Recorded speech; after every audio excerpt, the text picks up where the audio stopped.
I'm standing in a quiet room, a room that exists only in the mind, where shadows gather softly in the corners, and the air feels weighted with secrets that have traveled across centuries. The walls around me are lined with shelves, shelves that hold not books but whispers, whispers of lives lived in careful disguise, of messages passed through invisible channels, of truth concealed beneath layers of deception so intricate they became an art form all their own.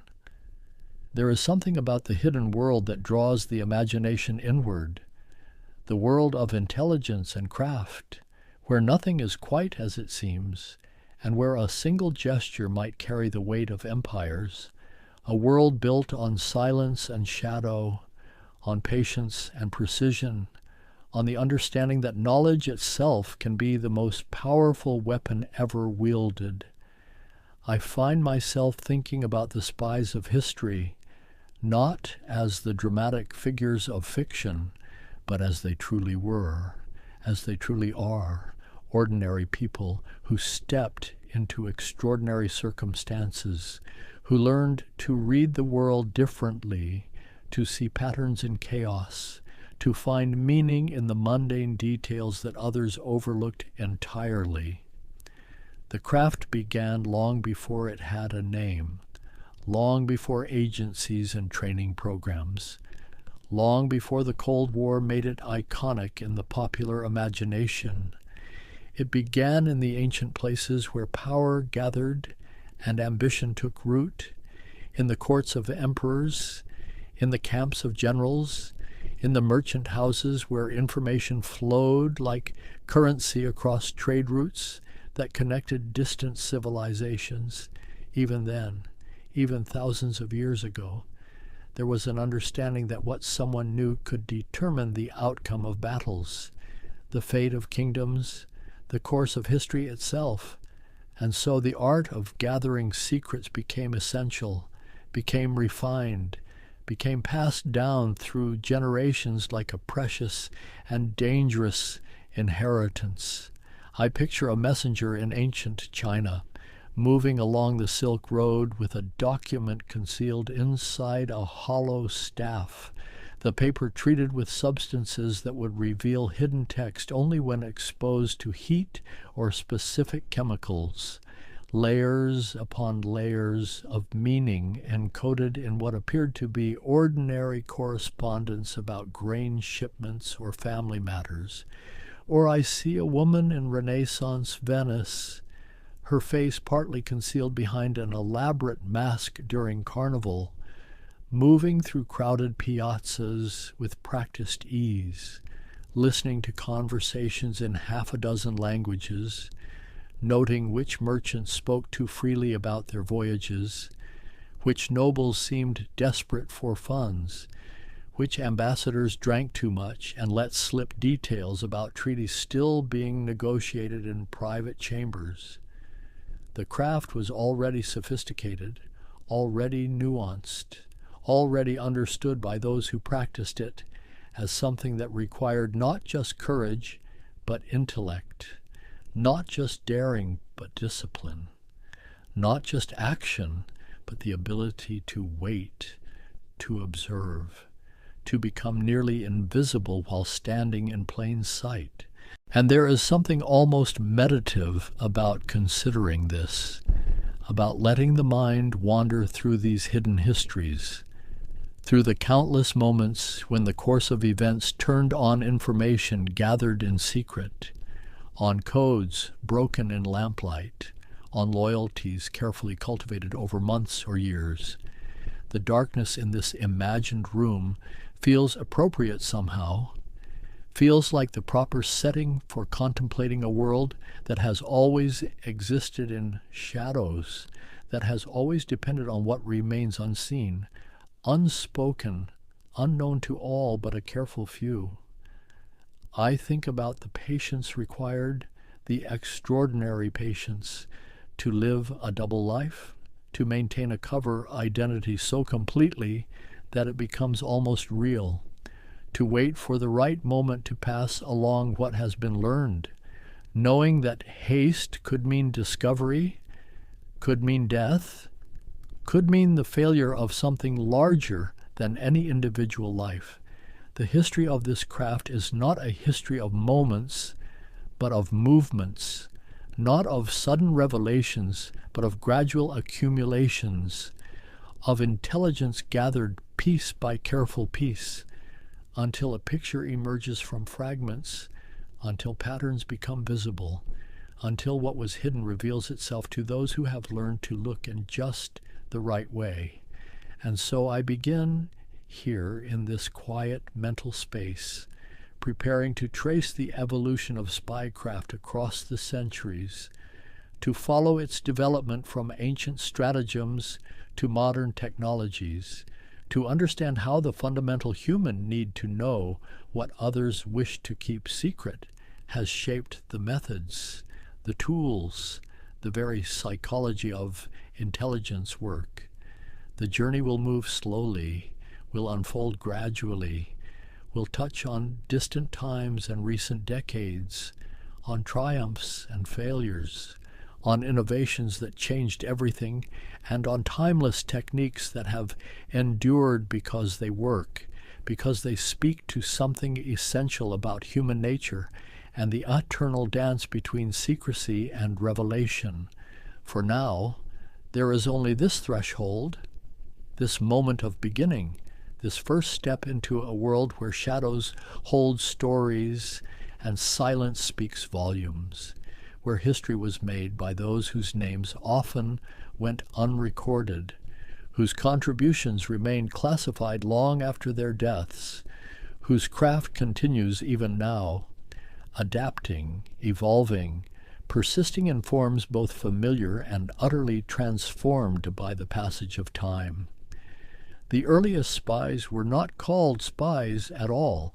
They were scouts, messengers, trusted servants who happened to overhear conversations in the halls of power. They were merchants who traveled widely and remembered what they saw, priests who spoke many languages and kept careful records of the movements of armies and the ambitions of kings. In ancient Egypt, more than 3,000 years before the present day, pharaohs employed networks of informants who reported on the loyalty of provincial governors, on the strength of neighboring kingdoms, on the flow of gold and grain through territories that stretched along the Nile like a ribbon of civilization cutting through endless desert.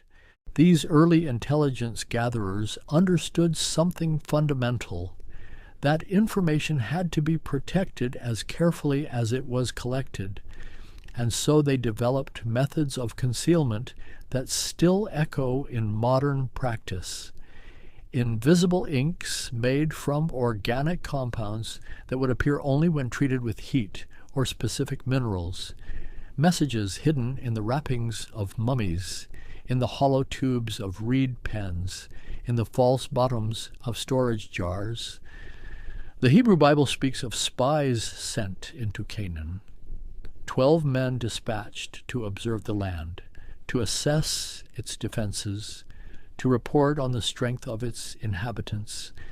This was perhaps 4,000 years ago, and already the concept was understood that knowledge gathered in secret could determine whether a military campaign would succeed or fail catastrophically. In ancient Greece, the city-states employed what they called kataskopoi, watchers, individuals who would observe enemy movements and report back with details about troop strengths, fortifications, supply lines. The Spartans were particularly skilled at this, training young men in the art of moving unseen, of surviving behind enemy lines, of gathering intelligence while maintaining absolute secrecy about their true purpose. The story is told of a messenger who carried warnings about Persian invasion plans, the message written on wooden tablets that had been scraped clean and covered with wax. The wax bore an innocent message, but beneath it, carved into the wood itself, lay the true intelligence, a technique called steganography, the art of hiding messages in plain sight, of concealing the very existence of a communication rather than merely encoding its contents. Steganography would become one of the enduring pillars of tradecraft, appearing again and again across the centuries in ever more sophisticated forms, because it solved a fundamental problem. An encrypted message announces that secrets are being kept, but a hidden message, one whose existence is unknown to any interceptor, offers a double layer of protection: security through obscurity, combined with the protection of concealment. The Chinese strategist Sun Tzu, writing sometime around the 5th century before the Common Era, devoted entire sections of his treatise on warfare to the use of spies. He categorized them into 5 types: local spies who lived in enemy territory, inside spies who worked within enemy organizations, double agents who pretended loyalty to the enemy while serving their true masters, expendable spies who carried false information meant to be discovered, and surviving spies who returned with accurate intelligence. Sun Tzu understood that intelligence work was not a single activity, but an ecosystem, a network of different roles and methods that worked together, that reinforced each other, that created a system far more powerful than any individual operative could be. This insight would prove remarkably durable. Modern intelligence agencies still think in terms of networks, of complementary sources, of verification through multiple channels. In ancient Rome, the practice became even more systematized. The frumentarii began as grain collectors, officials responsible for managing military supply chains, but over time their role expanded. They became the eyes and ears of emperors, traveling throughout the provinces, reporting on the loyalty of generals, on plots being hatched in distant territories, on the mood of populations that might rise in rebellion. The frumentary developed tradecraft that would seem familiar to modern intelligence officers. They used codes and ciphers. They established safe houses and dead drops. They recruited local informants and ran them with careful attention to security. They understood the need for what would later be called operational security, the practice of protecting one's own methods and sources, even while attempting to penetrate the secrets of others. Julius Caesar himself employed ciphers, the famous Caesar cipher that shifted each letter a fixed number of positions in the alphabet, a simple substitution that nonetheless required knowledge of the key to decrypt. He used this to communicate with his generals in the field, understanding that messages might be intercepted and that even a basic level of encryption provided valuable protection. But Caesar also understood human intelligence, the kind that came from cultivating sources, from understanding motivations, from knowing what a person wanted badly enough that they might betray their own side to obtain it. He turned enemy chieftains into informants, promising them power or wealth or simply survival. He exploited divisions within opposing forces, feeding information to one faction that would turn them against another, playing on ambitions and resentments with the skill of someone who understood that human nature was often more predictable than military strategy. The medieval period saw intelligence work become more sophisticated in some ways, more crude in others. The Byzantines maintained elaborate networks of spies throughout their empire and beyond its borders. They employed what they called the agentes in rebus, agents in matters, officials who ostensibly served administrative functions, but who actually gathered political and military intelligence. These Byzantine agents perfected the art of diplomatic intelligence. They served as envoys to foreign courts, where they observed military preparations, assessed the character and ambitions of rulers, identified potential allies and likely threats. They sent reports back to Constantinople in ciphers that grew increasingly complex, multi-level substitutions, transpositions, even early forms of polyalphabetic encryption that used multiple cipher alphabets within a single message. The Islamic caliphates developed their own intelligence traditions. The Barid system, originally a postal service, evolved into an intelligence network that spanned from Spain to India. Postal inspectors were trained to observe and report on conditions in the territories they traversed. They noted military movements, economic developments, political unrest, anything that might concern the caliph and his advisors. Muslim scholars made significant advances in cryptography during this period. Al-Kindi, writing in the 9th century, produced a treatise on cryptanalysis, describing systematic methods for breaking substitution ciphers through frequency analysis by studying which letters appeared most commonly in encrypted texts and comparing them to known letter frequencies in Arabic. He showed that codes once thought unbreakable could be systematically defeated through patient analysis. This was a crucial development, the realization that cryptography was not just an art, but a science, that encrypted messages left statistical fingerprints that could be detected and exploited, that there was an ongoing arms race between those who created codes and those who broke them, each side learning from the other. Each advance in encryption met eventually by an advance in cryptanalysis.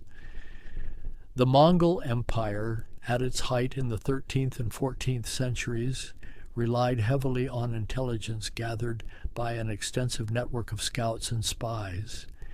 The Mongols were masters of reconnaissance, sending small units far ahead of their armies to gather detailed information about terrain, water sources, enemy dispositions, political divisions that might be exploited.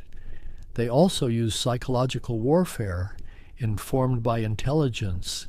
They would spare cities that surrendered immediately, but utterly destroy those that resisted, and they made certain that word of these destructions spread widely, employing merchants and travelers as unwitting carriers of fearsome stories, creating a climate of terror that often caused cities to surrender without a fight.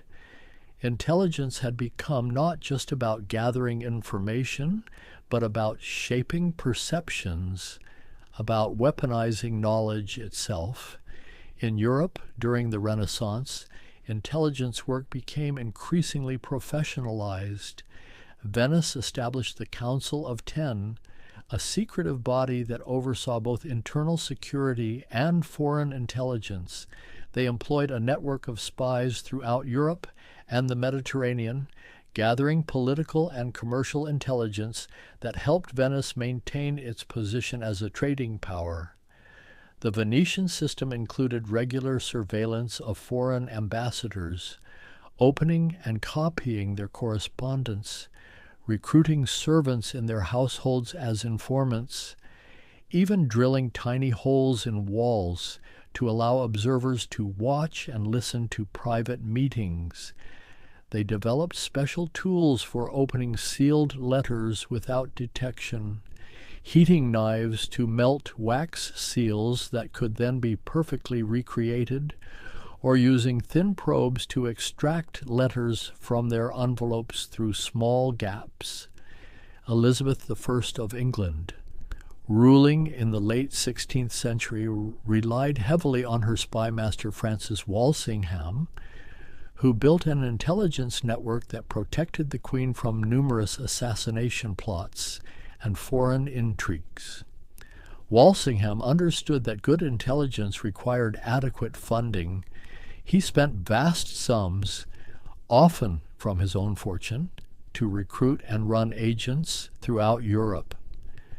Walsingham's network uncovered the Babington Plot, a conspiracy to assassinate Elizabeth and place Mary, Queen of Scots, on the throne, but rather than immediately arresting the conspirators, Walsingham let the plot develop, intercepting and decrypting the letters between Mary and the plotters, allowing them to incriminate themselves fully before moving against them. This patience, this willingness to let a threat mature in order to gather complete intelligence and build an unassailable case, became a hallmark of sophisticated intelligence operations. The encryption used by the Babington plotters was a nomenclator, a cipher that combined a substitution alphabet with a list of code words for common terms and important names. It seemed sophisticated to them, but Walsingham employed cryptanalysts who painstakingly broke it, looking for patterns, testing hypotheses, gradually reconstructing the cipher alphabet and the code list until Mary's letters could be read as easily as if they had never been encrypted at all. This period also saw the development of the dead drop, a location where messages or materials could be left by one person and retrieved by another without the two ever meeting. A hollow tree, a loose brick in a wall, a specific gravestone in a cemetery. These locations allowed agents to communicate while minimizing the risk of being observed together, creating layers of separation between different parts of an intelligence network. The concept of the safe house emerged during this same era. Secure locations where agents could meet their handlers, where defectors could be hidden, where sensitive operations could be planned away from prying eyes. These were often ordinary buildings, unremarkable addresses that blended into their surroundings, chosen specifically because they attracted no attention, because neighbors would have no reason to wonder who came and went at odd hours. The tradecraft of surveillance detection developed in parallel, the art of determining whether one was being followed, techniques that involve sudden turns down alleyways, stops to examine shop windows that allowed backward observation in reflections, patterns of movement designed to force a follower to reveal themselves through their own attempts to maintain contact. An agent in 17th century Paris might walk the same route at the same time each day for weeks, establishing a pattern until the watchers grew complacent, and then on the crucial day would break the pattern, taking a different route entirely, meeting a contact in a location that had never before been part of the routine. The psychology of it was subtle, lulling observers into expecting the predictable before introducing the unexpected. By the 18th century, intelligence work had become essential to statecraft throughout Europe. Every major power maintained networks of spies and informants. The competition was intense. Agents operated under various forms of cover, as diplomats, as merchants, as scholars conducting research, as travelers on extended tours. The American Revolution saw intelligence operations on both sides. The British had well-established networks, professional systems built on decades of experience, but the Americans developed their own capabilities with remarkable speed. George Washington understood the value of intelligence. He established the Culper Ring, a spy network operating in New York City and Long Island that provided crucial information about British military plans. The Culper ring used sophisticated tradecraft for its time. Agents were known only by numbers, never by names. Samuel Culper Sr. was the code designation for Abraham Woodhull. Samuel Culper Jr. for Robert Townsend. This compartmentation meant that if one agent was captured, they could not betray the others because they did not know their true identities. The ring used invisible ink developed by physician James J., writing messages between the lines of ordinary letters. The ink would remain invisible unless treated with a specific reagent.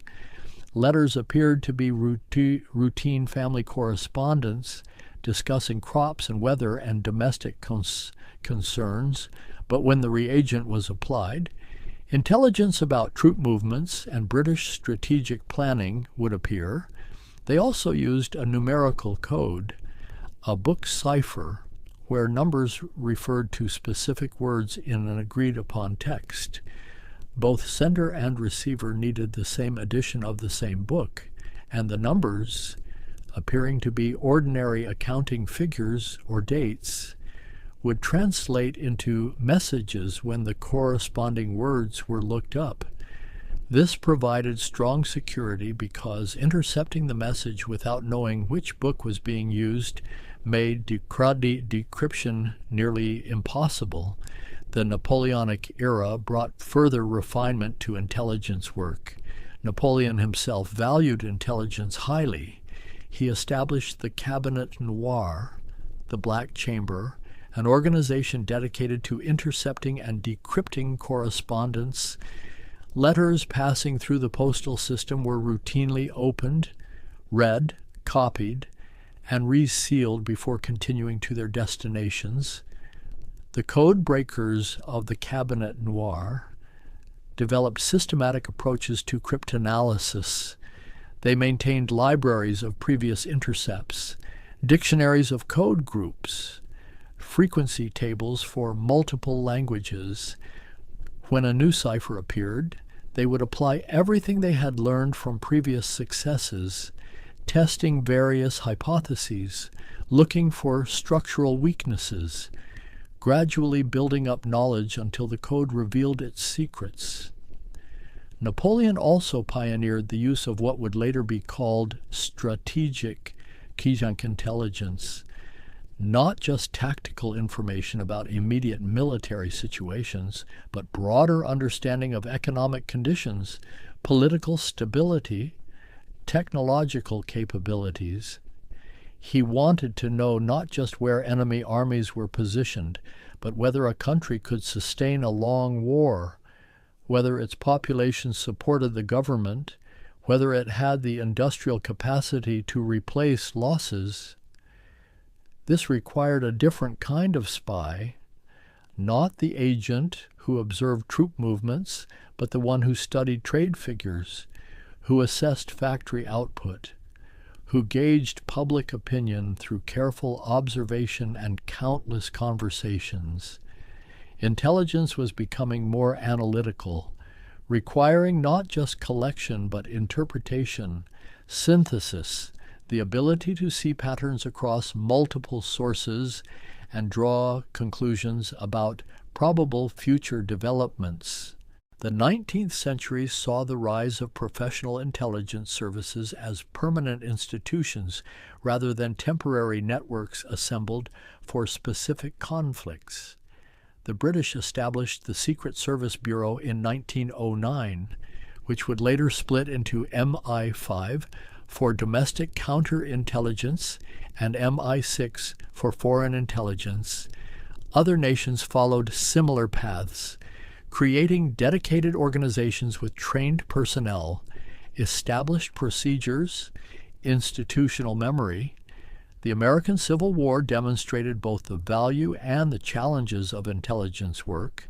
The Union's Bureau of Military Information, established by Allan Pinkerton and later led by George Sharp, gathered extensive intelligence on Confederate forces, but the quality varied enormously. Some reports were highly accurate, others wildly wrong, overestimating Confederate strength and leading to overly cautious Union strategy. The Confederacy ran its own intelligence operations. The Confederate Secret Service operated networks in the North, gathering information about Union military plans, political developments, industrial production. They used female agents to particular effect, women who could move more freely than men, who were often underestimated by those they encountered, who could gather intelligence through social interactions that would have been impossible for male operatives. One technique that became widespread during this period was the use of observation balloons, tethered balloons that allowed observers to see enemy positions from above, to sketch fortifications, to count troops and artillery pieces, to watch the movement of supplies and reinforcements. This was tactical intelligence gathered in real time, providing commanders with information that could shape immediate decisions. The telegraph revolutionized communications but also created new vulnerabilities. Messages could be intercepted by tapping into telegraph lines. Both sides in the Civil War did this, running their own lines parallel to enemy communications, listening to the electromagnetic signals and transcribing them. Encrypted telegrams could be collected and analyzed. Patterns of communication could reveal where headquarters were located, where major operations were being planned. As the century progressed, photography became an intelligence tool. Images could document fortifications, troop concentrations, industrial facilities. Photographs did not rely on the skills of an artist or the accuracy of an observer's memory. They captured objective reality, though they could also be staged or manipulated to deceive. The growth of railways created both opportunities and challenges for intelligence. Trains moved troops and supplies far faster than had ever been possible. But railway networks were also vulnerable to observation. An agent positioned near a major railway junction could count the trains passing through, estimate their contents, determine whether a buildup was occurring in a particular sector. The late 19th and early 20th centuries saw increasing sophistication in cryptography. The mechanical cipher machines began to appear, devices that automated the encryption process, making it faster and, theoretically, more secure. These machines used rotating wheels or rotors, each rotation changing the substitution alphabet, creating polyalphabetic ciphers of enormous complexity. The challenge for cryptanalysts grew correspondingly. Breaking these machine ciphers required new approaches, mathematical analysis, statistical methods, patient recording of intercepts to identify patterns that might reveal the machine's internal workings. It became a battle between mechanical ingenuity and analytical persistence. Invisible inks grew more sophisticated, moving beyond simple organic compounds to chemical systems that were harder to detect and develop. Agents learned to use microdots, photographs reduced to the size of a printed period, containing entire pages of text or detailed images. These could be hidden on postcards, in the punctuation of an innocuous letter. Anywhere a tiny dot would go unnoticed. The concept of the agent provocateur emerged more clearly, an operative who would infiltrate a group, encourage illegal or violent action, and then expose the group or use the provoked action as justification for repression. This was intelligence work as active manipulation, not merely observing events but shaping them, creating the very situations that would then be reported. Counterintelligence became more systematic. The practice of detecting and neutralizing enemy intelligence operations, this required developing indicators of espionage, patterns of behavior that might suggest someone was spying, unusual interest in restricted areas, unexplained affluence, contacts with foreign nationals, anything that deviated from expected norms. Security services began maintaining watchers, surveillance teams trained to follow suspects without detection, to photograph their meetings, to identify their contacts. This was painstaking work, requiring coordination among multiple observers, vehicles that could maintain surveillance over distances, communications between team members to hand off a target smoothly as they moved through a city. The interrogation of suspected spies became more refined, moving beyond simple torture toward psychological approaches. Understanding that a skilled interrogator could extract information through manipulation, through building false rapport, through exploiting fears and desires, through creating situations where the suspect believed cooperation was in their own interest. Records systems improved, card catalogs tracking thousands of individuals, cross-referenced by association, by location, by activity. This allowed security services to identify patterns, to see connections that might not be obvious from any single case, to build comprehensive pictures of espionage networks over months or years of patient investigation. The world was growing smaller, more connected, and intelligence services were growing with it, adapting to new technologies, new communications methods, new forms of transportation that allowed agents to move quickly across vast distances. The fundamental techniques remained: observation, deception, recruitment, analysis, but the tools and the scale were transforming. Training became more formalized rather than learning tradecraft haphazardly in the field. New agents attended courses, studying codes and ciphers, practicing surveillance and counter-surveillance, learning to pick locks and photograph documents, memorizing cover stories until they became second nature, understanding the legal frameworks within which they operated and the consequences of being caught. The concept of legends emerged, complete false identities built up over time, with documentation, with backstories detailed enough to withstand investigation. An agent might spend months or years establishing a legend before ever undertaking an operation, becoming the person they pretended to be, building genuine relationships and establishing a reputation that would make their cover identity believable when the time came to use it for intelligence purposes. The First World War transformed intelligence work on a scale never before witnessed. Suddenly, every major power was running extensive espionage networks, intercepting thousands of communications daily, analyzing vast quantities of information, attempting to pierce the fog of war through systematic collection and assessment of intelligence from every available source. The war introduced signals intelligence as a major discipline, the interception and analysis of enemy radio communications. Wireless telegraphy meant that messages no longer traveled along physical wires that could be tapped.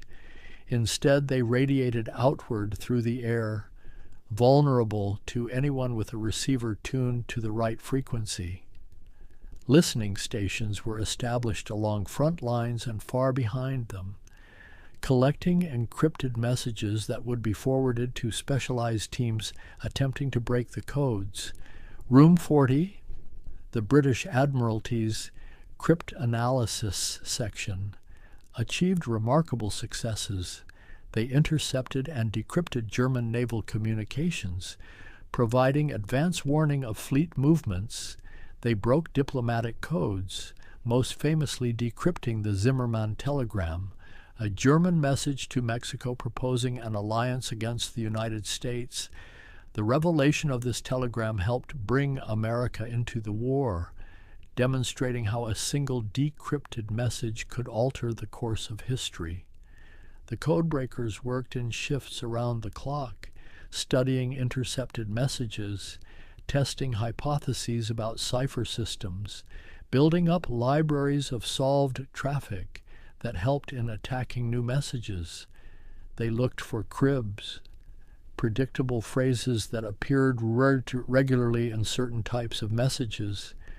Weather reports often began with the same formulaic language. Military communications followed standard formats. These predictable elements provided entry points for cryptanalysis. Mata Hari became perhaps the most famous spy of the war, though the reality of her espionage was likely far less significant than her legend. She was an exotic dancer who moved in elite social circles, who had lovers among military officers. She was accused of passing secrets to Germany, tried and executed by firing squad in 1917. Her story captured the popular imagination, the image of the glamorous female spy using seduction as a weapon, though historians would later question how much actual intelligence she ever provided. The reality of most intelligence work during the war was far less glamorous. It was soldiers reading aerial photographs, noting the appearance of new trenches, counting artillery pieces, tracking the movement of supplies. It was analysts poring over railway timetables, trying to determine where troops were being concentrated. It was interrogators questioning prisoners, extracting tactical information about unit dispositions and morale. Aerial reconnaissance advanced rapidly during the war. Aircraft could photograph enemy positions from above, providing detailed images of fortifications, supply depots, troop concentrations. The cameras improved. The techniques for interpreting the photographs became more sophisticated. Specialized analysts learned to recognize different types of military equipment, from overhead views to detect camouflage, to notice subtle changes between photographs taken days or weeks apart. Chemical development of invisible inks became a science. Security services tested thousands of compounds, looking for inks that were truly invisible, that would not appear under ultraviolet light, that could not be developed by heat or chemical reagents, and for each new invisible ink, other laboratories worked to find methods of detection and development. The cat and mouse game continuing at the molecular level. The interwar period saw intelligence services maintain and expand their capabilities even as military forces were reduced. The Soviet Union established extensive intelligence networks in Western countries, recruiting ideological sympathizers, people who believed in communist ideology and were willing to spy for the cause rather than for money. These agents were often highly placed in governments, in scientific establishments, in positions where they had access to valuable secrets. The Cambridge Five, a group of British intelligence officers recruited by Soviet intelligence, while students at Cambridge University in the 1930s would become one of the most damaging spy rings in history. Though their full activities would not be uncovered for decades, they exemplified a new type of spy, the ideological agent, motivated not by payment but by belief, convinced they were serving a higher cause even as they betrayed their country. Cryptography made a quantum leap forward with the development of the Enigma machine by Germany, a device using multiple rotors that could be set in millions of different configurations, creating polyalphabetic ciphers of staggering complexity. The Germans believed Enigma to be unbreakable. They used it for military, naval, and diplomatic communications, trusting that their messages were secure. But Polish cryptanalysts, some began breaking Enigma in the 1930s using mathematical approaches, building electromechanical devices to test possible rotor settings. When war broke out, they shared their knowledge with British and French intelligence. The British established a code-breaking center at Bletchley Park, bringing together mathematicians, linguists, chess champions, anyone with the kind of analytical mind that might help in the assault on Enigma.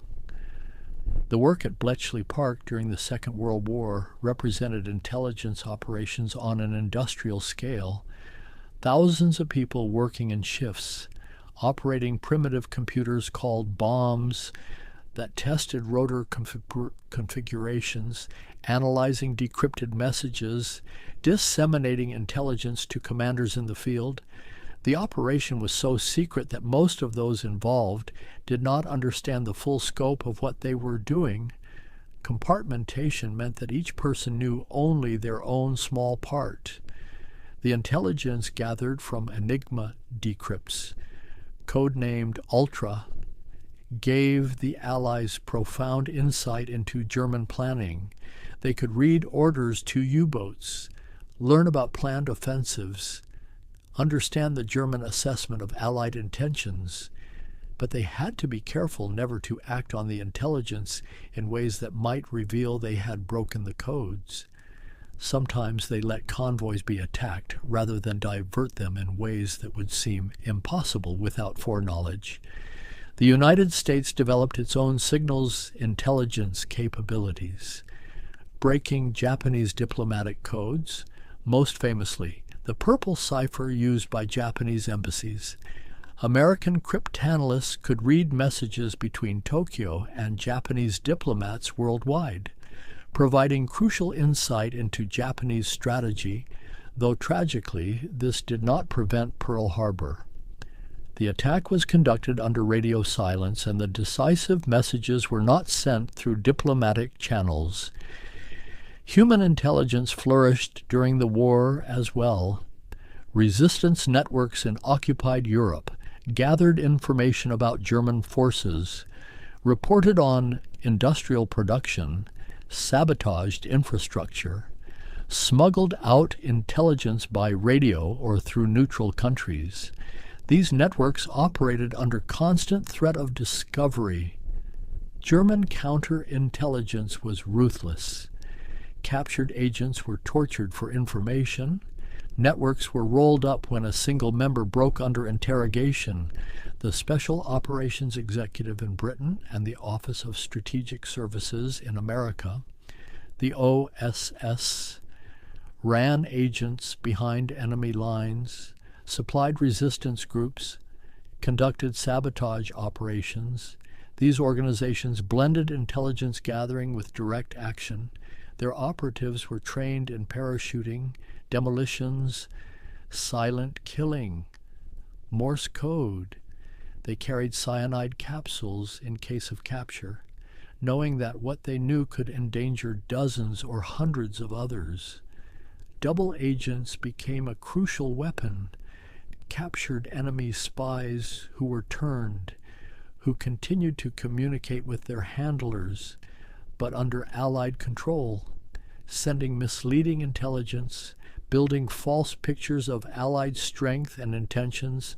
The double-cross system run by British counterintelligence controlled every German agent in Britain, using them to feed deception material, most spectacularly in support of D-Day, convincing the Germans that the invasion would come at Pas-de-Calais rather than Normandy. The atomic bomb project required unprecedented security measures. Compartmentation was extreme. Scientists working on different aspects often did not know what the final goal was. Communications were closely monitored. Backgrounds were thoroughly investigated. Soviet intelligence nonetheless penetrated the project, recruiting scientists who provided detailed information about bomb design, allowing the Soviets to develop their own weapon years earlier than they otherwise could have. The Cold War that followed brought intelligence work to a new intensity. The Soviet Union and the United States became locked in global competition, neither side willing to risk direct military confrontation. Intelligence became the primary battleground, each side trying to understand the other's capabilities and intentions, to recruit agents within the other's government and military, to steal technological secrets, to gain any advantage that might tip the balance. The CIA was established in 1947, building on the foundations laid by the OSS, becoming a permanent peacetime intelligence agency with global reach. The Soviet KGB, emerging from earlier security services, conducted extensive operations in the West. Both sides ran agents, established covers, built networks. The stakes were existential in the nuclear age. Intelligence about the other side's weapons, strategy, and decision-making could mean the difference between deterrence and catastrophe. Technical intelligence became increasingly important. Satellites began photographing the Earth from orbit, providing overhead imagery of unprecedented resolution, able to show objects just feet across from hundreds of miles up. No longer did agents need to infiltrate bases to photograph missiles. Satellites could count them from space, track their deployment, assess their capabilities. Signals intelligence expanded enormously. Vast antenna arrays listened to radio traffic worldwide. Computers began to assist in processing the enormous volume of intercepts. NSA in America, GCHQ in Britain, dedicated thousands of personnel to collecting and analyzing communications. The advent of computers created new encryption methods, but also new possibilities for cryptanalysis. The mathematical foundations of cryptography became more sophisticated. Algorithms that could resist even extensive computational attack. The recruitment of agents became psychological warfare. Intelligence services studied motivation, what drove people to betray their countries. Ideology was one factor, but money, resentment, excitement, the desire to feel important, ego, all played roles. Case officers learned to assess potential recruits, to determine which buttons to push, how to make the approach, how to maintain control once someone had been recruited. Tradecraft adapted to new surveillance technologies. The miniaturization of cameras allowed documents to be photographed in seconds. Tiny recorders could capture conversations, but security services developed countermeasures, sweeping rooms for bugs, using sound masking devices, holding sensitive meetings in secure facilities designed to prevent electronic eavesdropping. The dead drop evolved, becoming more sophisticated. Hollow coins, fake rocks that could hold film canisters, elaborate systems of signals to indicate whether a drop was loaded or had been cleared. Agents might never meet their handlers face to face.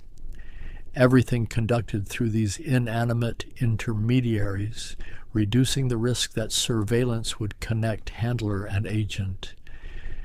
Defectors provided some of the most valuable intelligence, people who fled from east to west, bringing with them detailed knowledge of operations, identities of agents, insights into planning and capabilities. Debriefings could last months, every detail extracted, cross-checked against other sources, assessed for reliability. Some defectors were genuine, Others were dispatched deliberately to feed disinformation. The challenge was determining which was which, and through all of this, through decades of Cold War competition, the fundamental nature of intelligence work remained recognizable. It was still about secrets, about knowing what the other side wished to keep hidden, about using that knowledge to gain advantage. The tools had changed, the scale had expanded, but the essential human elements, trust and betrayal, courage and fear, patience and urgency, these remained constant. The fall of the Berlin Wall in 1989 seemed to promise a new era, but intelligence work did not end. It adapted. New threats emerged: terrorism, nuclear proliferation, cyber warfare. The targets changed, but the need for intelligence remained. Perhaps became even more crucial as threats became more diffuse, harder to identify and track through traditional means. The digital age brought transformations that would have seemed like magic to earlier generations of spies. Computers connected across global networks, information flowing at the speed of light, encryption based on mathematical problems so complex that solving them would require more computing power than existed in the world. And yet still the fundamental questions remained. Who knows what? And how can we discover what they wish to keep hidden? Cyber espionage emerged as a new frontier. Intelligence agencies no longer needed to physically infiltrate facilities when they could breach networks remotely. Malware could be placed on targeted computers. Keystroke loggers could capture passwords. Entire databases could be exfiltrated without anyone knowing they had been copied. The target might never realize they had been compromised until the intelligence gathered against them was used.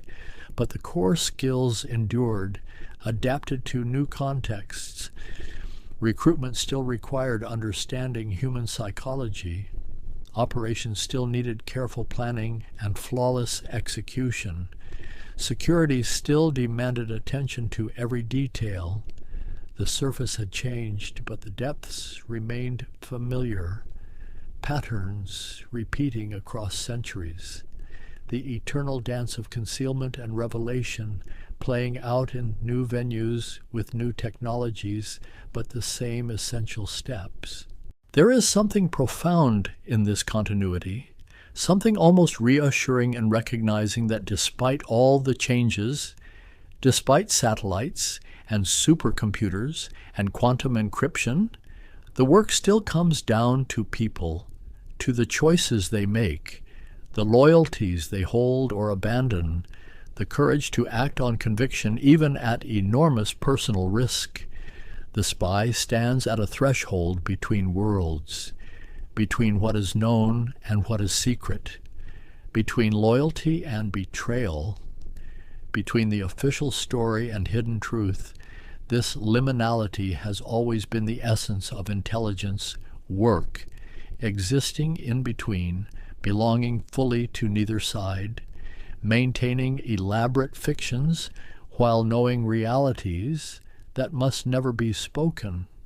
Consider the patience required, the years an agent might spend building cover, establishing a persona, waiting for the moment when their position would give them access to what their handlers sought, living a double life so completely that even close friends and family might never suspect, carrying secrets that could never be shared, knowing that discovery would mean imprisonment or death, yet continuing day after day, year after year, or the analyst working through mountains of data, fragments of intercepts, surveillance reports, satellite imagery, financial records, trying to assemble coherent pictures from scattered pieces, looking for patterns that others had missed, connections that were not obvious, insights that would crystallize only after months of patient examination, intelligence work as a vast puzzle with pieces scattered across continents and decades. The tradecraft manuals speak of brush passes and dead drops, of one-time pads and burst transmitters, of surveillance detection routes and safe houses. But beneath the techniques lies something more fundamental, a way of seeing the world, an understanding that surfaces deceive, that what appears obvious is often misdirection, that truth hides in shadows, and silence speaks loudly if you know how to listen. Every era believed its methods were the pinnacle, its codes unbreakable, its security impenetrable, and every era was eventually proven wrong. The enigma machine that seemed invincible fell to mathematical analysis and determined effort. Modern encryption algorithms believed secure today will someday yield to quantum computers or mathematical breakthroughs not yet imagined. The only constant is that secrets do not remain secret forever, and yet the work continues, must continue, because nations still compete, because knowledge still confers advantage, because threats still emerge that can only be understood and countered through intelligence. The methods evolve, but the necessity persists, adapting to each new technology, each new form of communication, each new way that information can be hidden or revealed. There is a kind of poetry in the old techniques that endure. The dead drop still works in an age of smartphones because it creates no electronic record. The face-to-face meeting in a crowded public place remains valuable because it cannot be intercepted by signals intelligence.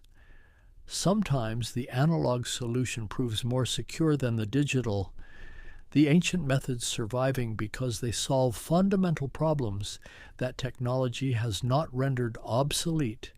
The ethical questions have grown more complex even as the technical capabilities have expanded. Surveillance technologies that would have seemed impossible now exist, raising profound questions about privacy, about the balance between security and liberty, about who watches the watchers.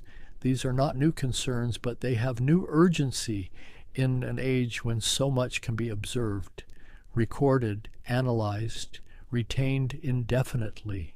The human cost remains what it has always been. Agents caught and imprisoned, interrogated, executed, families torn apart by secrets that could not be shared, lives lived under constant stress, never able to fully relax, always maintaining cover, always alert to the possibility of discovery. Some emerge intact, others are damaged in ways that never fully heal.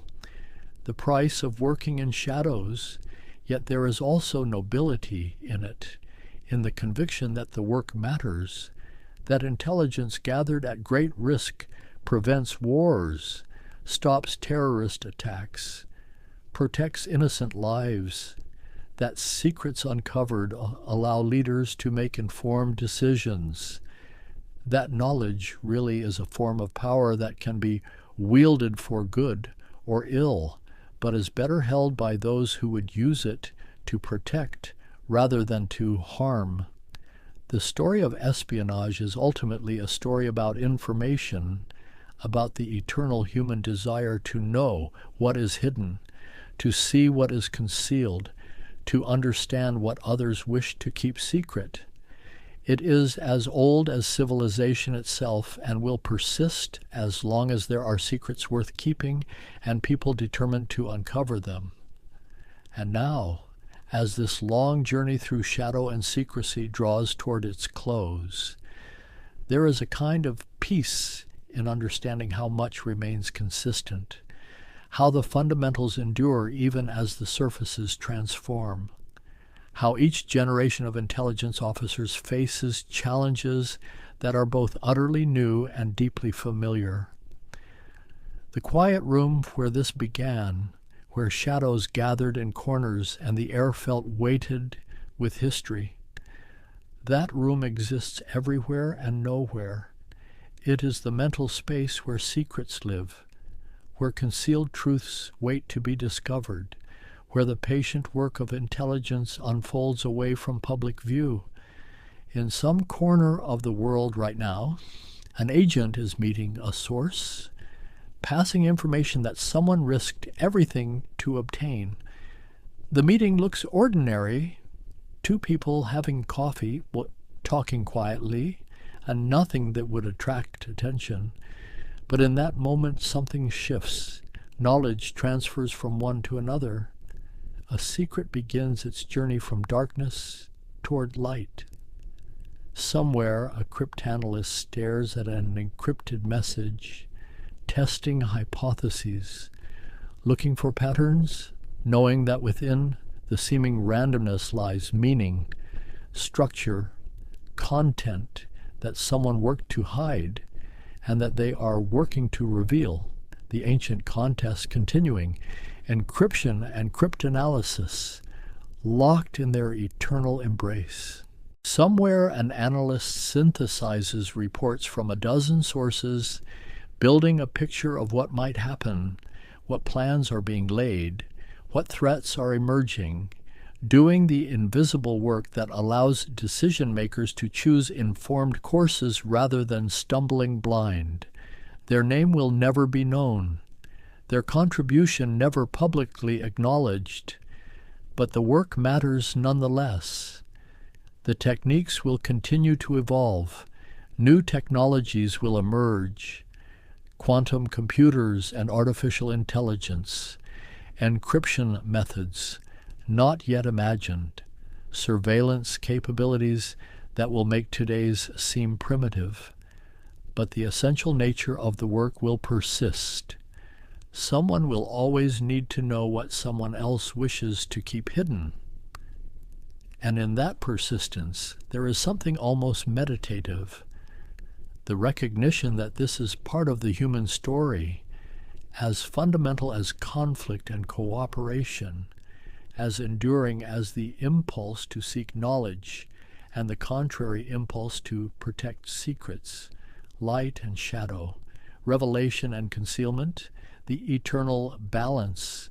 The room grows quieter still, the shadows deeper, but not threatening, merely present, as they have always been, as they will always be, wherever secrets gather, wherever knowledge is both weapon and shield, wherever the patient work continues, generation after generation, adapting, persisting, enduring.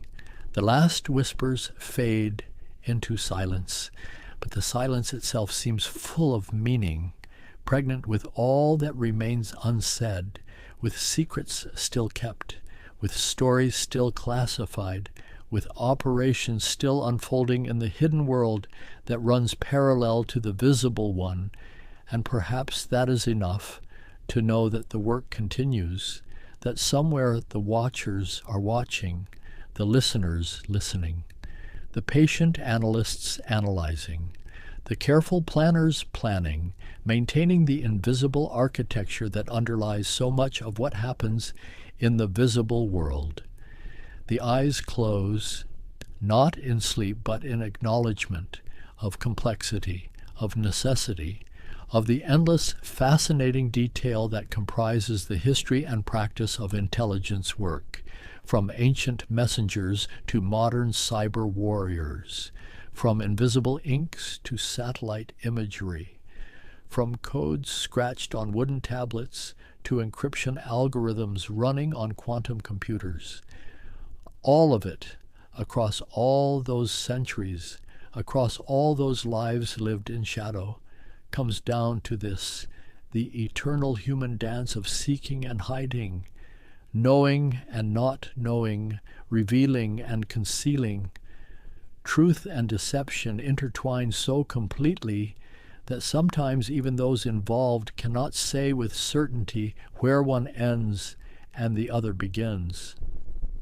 And with that understanding, with that recognition of pattern beneath variation, of continuity beneath change, the journey completes itself, not with answers, but with questions more deeply appreciated, not with certainty, but with wonder at the complexity, the ingenuity, the courage and the cost. The room dissolves, the shadows release their hold, and what remains is only the fading echo of all those untold stories, all those secret histories, all those lives lived between worlds, in service of something larger than themselves, for good or ill, for better or worse, but always, always in the shadows. I imagine stepping into a world that exists now only in stone and silence, a world that once rang with voices in languages older than memory, languages that shaped the air above pyramids and plazas, above cities built when much of Europe still wandered in scattered bands through dark forests. The light here feels different, softer, as if filtered through centuries of mist and moss, and I find myself standing at the edge of something vast, not a place exactly, but a threshold between what was and what remains, between the living pulse of civilizations and the quiet echo they left behind. There are ruins in the jungle, temples rising from green tangles of ceiba and mahogany, their stones fitted so precisely that even now, after 1,000 years of rain and root, no blade could slip between them, and I wonder at the hands that shaped these blocks, the minds that conceived these angles, the voices that once filled these courtyards with prayer and commerce, with laughter and the sharp calls of merchants selling cacao and jade. The air smells of earth and ancient limestone, of rain about to fall, and somewhere in the canopy above, a howler monkey calls, its voice resonating like thunder through the cathedral of trees, the same sound that echoed here when these plazas were new, when the stones were pale and sharp-edged, when incense smoke rose from braziers and the scent of copal resin drifted across terraces crowded with people.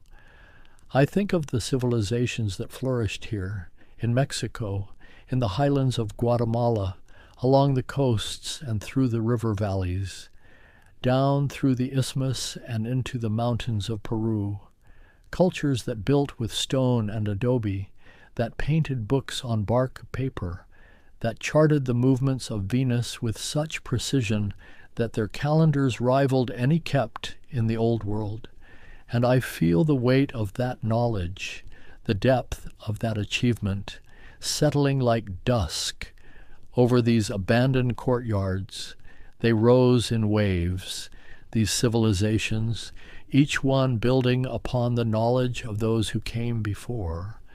The Olmec carving massive heads from basalt, their features broad and enigmatic, gazing out across the Gulf Coast lowlands, and then the Maya, weaving their cities through the rainforest like beads on a string, each one connected by white roads called sac biob, raised causeways that cut straight through swamp and jungle, and in the highlands, other peoples, the Zapotec, terracing the mountainsides at Monte Alban, the Mixtec crafting gold so fine it seemed to capture sunlight itself, and further south, beyond the jungles, beyond the crystalline lakes of Nicaragua and the volcanic peaks of Costa Rica.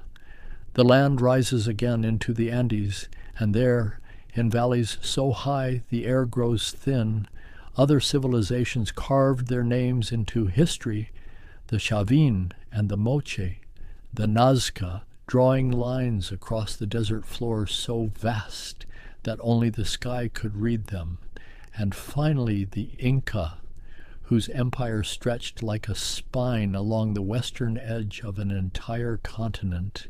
But I am getting ahead of myself.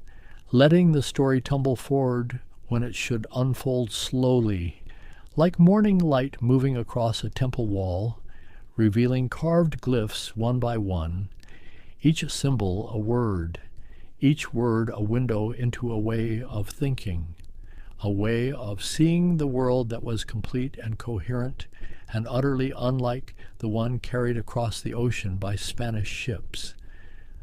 I find myself drawn to the smallest details, the way water was channeled through stone conduits, the way corn, sacred corn, was painted on pottery in blue and yellow and red, the way ball courts were built with sloping walls that caught sound and threw it back, creating acoustics so strange that a whisper at one end could be heard clearly at the other, engineering feats disguised as simple games. The wind moves through the ruins now, stirring the leaves of strangler figs that have wrapped themselves around doorways, their roots finding purchase in cracks that time has opened in the mortar.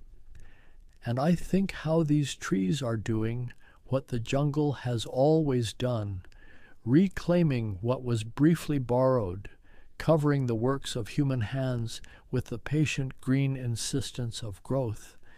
There is something deeply peaceful in standing here, in this in-between space where history has gone quiet, where the urgency of empire has faded into the soft background hum of insects, where the only tribute demanded now is the tribute of attention, of noticing, of allowing these stones to speak in their slow and patient way about the people who shaped them and the world they built.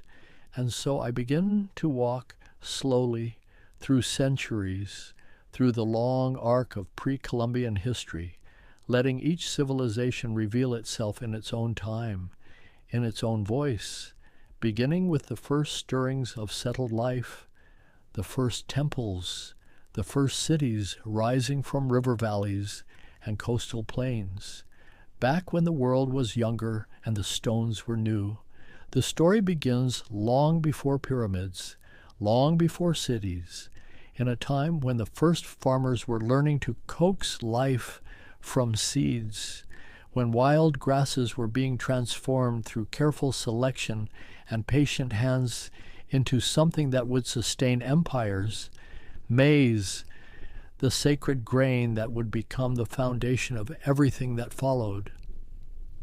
In the highlands of Mexico, perhaps 8,000 years ago, perhaps longer, people began to notice that certain plants responded to care, that squash grew larger when tended, that beans climbed willingly up corn stalks, that the three together, corn and beans and squash, created a partnership that fed the soil even as it fed the people, the three sisters, planted together in mounds, each one giving what the others needed.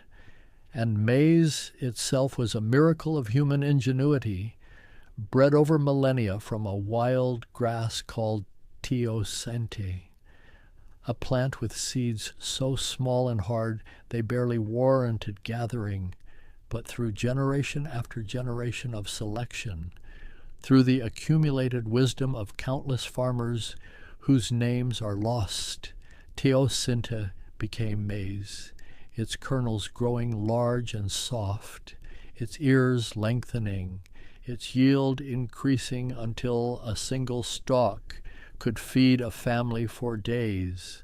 This transformation took thousands of years, longer than all of recorded history in the Old World, and it happened in the hands of people who left no written records, who marked their progress only in the slowly changing shape of seeds, in the gradual shift from nomadic hunting to settled villages, from temporary shelters to permanent homes built of adobe and thatch.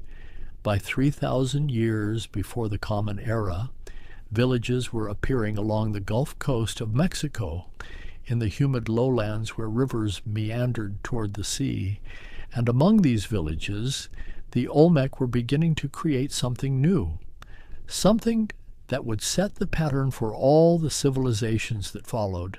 The Olmec are often called the mother culture of Mesoamerica, and there is truth in that. They were the first to build ceremonial centers on a monumental scale, the first to develop a complex iconography, the first to play the ritual ball game that would become sacred to every culture that followed, and they worked in stone with a mastery that still astounds. At San Lorenzo, at La Venta, at Tres Zapotes, the Olmec carved colossal heads from basalt, each one weighing many tons, each one depicting a distinct individual, a ruler perhaps, or a revered ancestor, their features broad and heavy-lidded, their expressions serene, wearing close-fitting helmets that might have been used in the ball game or might have signified rank and authority. These heads had to be transported from quarries in the Tuxtla Mountains, dragged on wooden rollers or floated on rafts down rivers, moved across dozens of miles of jungle and swamp by human labor alone. No beasts of burden, no wheels, just ropes and patience and the collective will of a society organized enough to imagine such monuments and committed enough to realize them. And the Olmec created more than heads. They carved jade into ornaments so finely worked that modern jewelers struggle to understand how they achieved such precision. They built earthen platforms that rose like small mountains from the flat coastal plain. They dug drainage systems and shaped the land itself into patterns that served both practical and ceremonial purposes. Their art is filled with a creature that appears again and again, a being with the features of a jaguar and the posture of a human infant.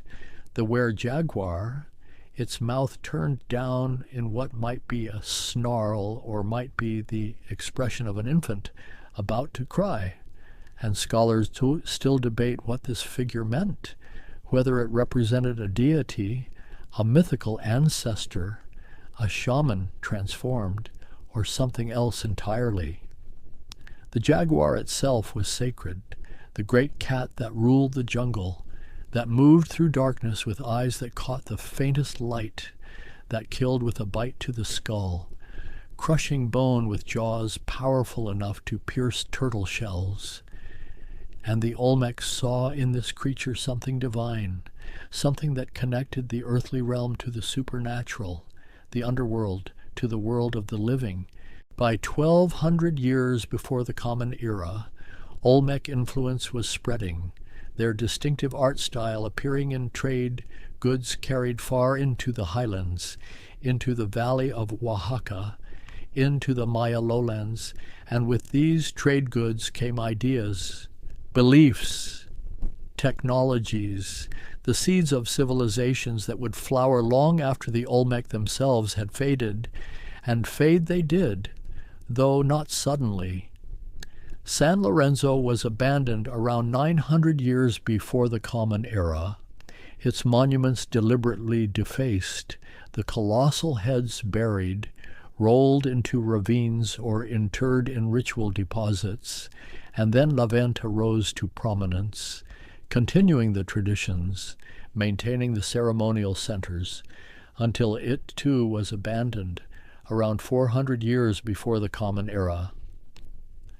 Why these sites were abandoned remains uncertain. Perhaps the rivers changed course. Perhaps the soil grew exhausted. Perhaps there were invasions or internal conflicts.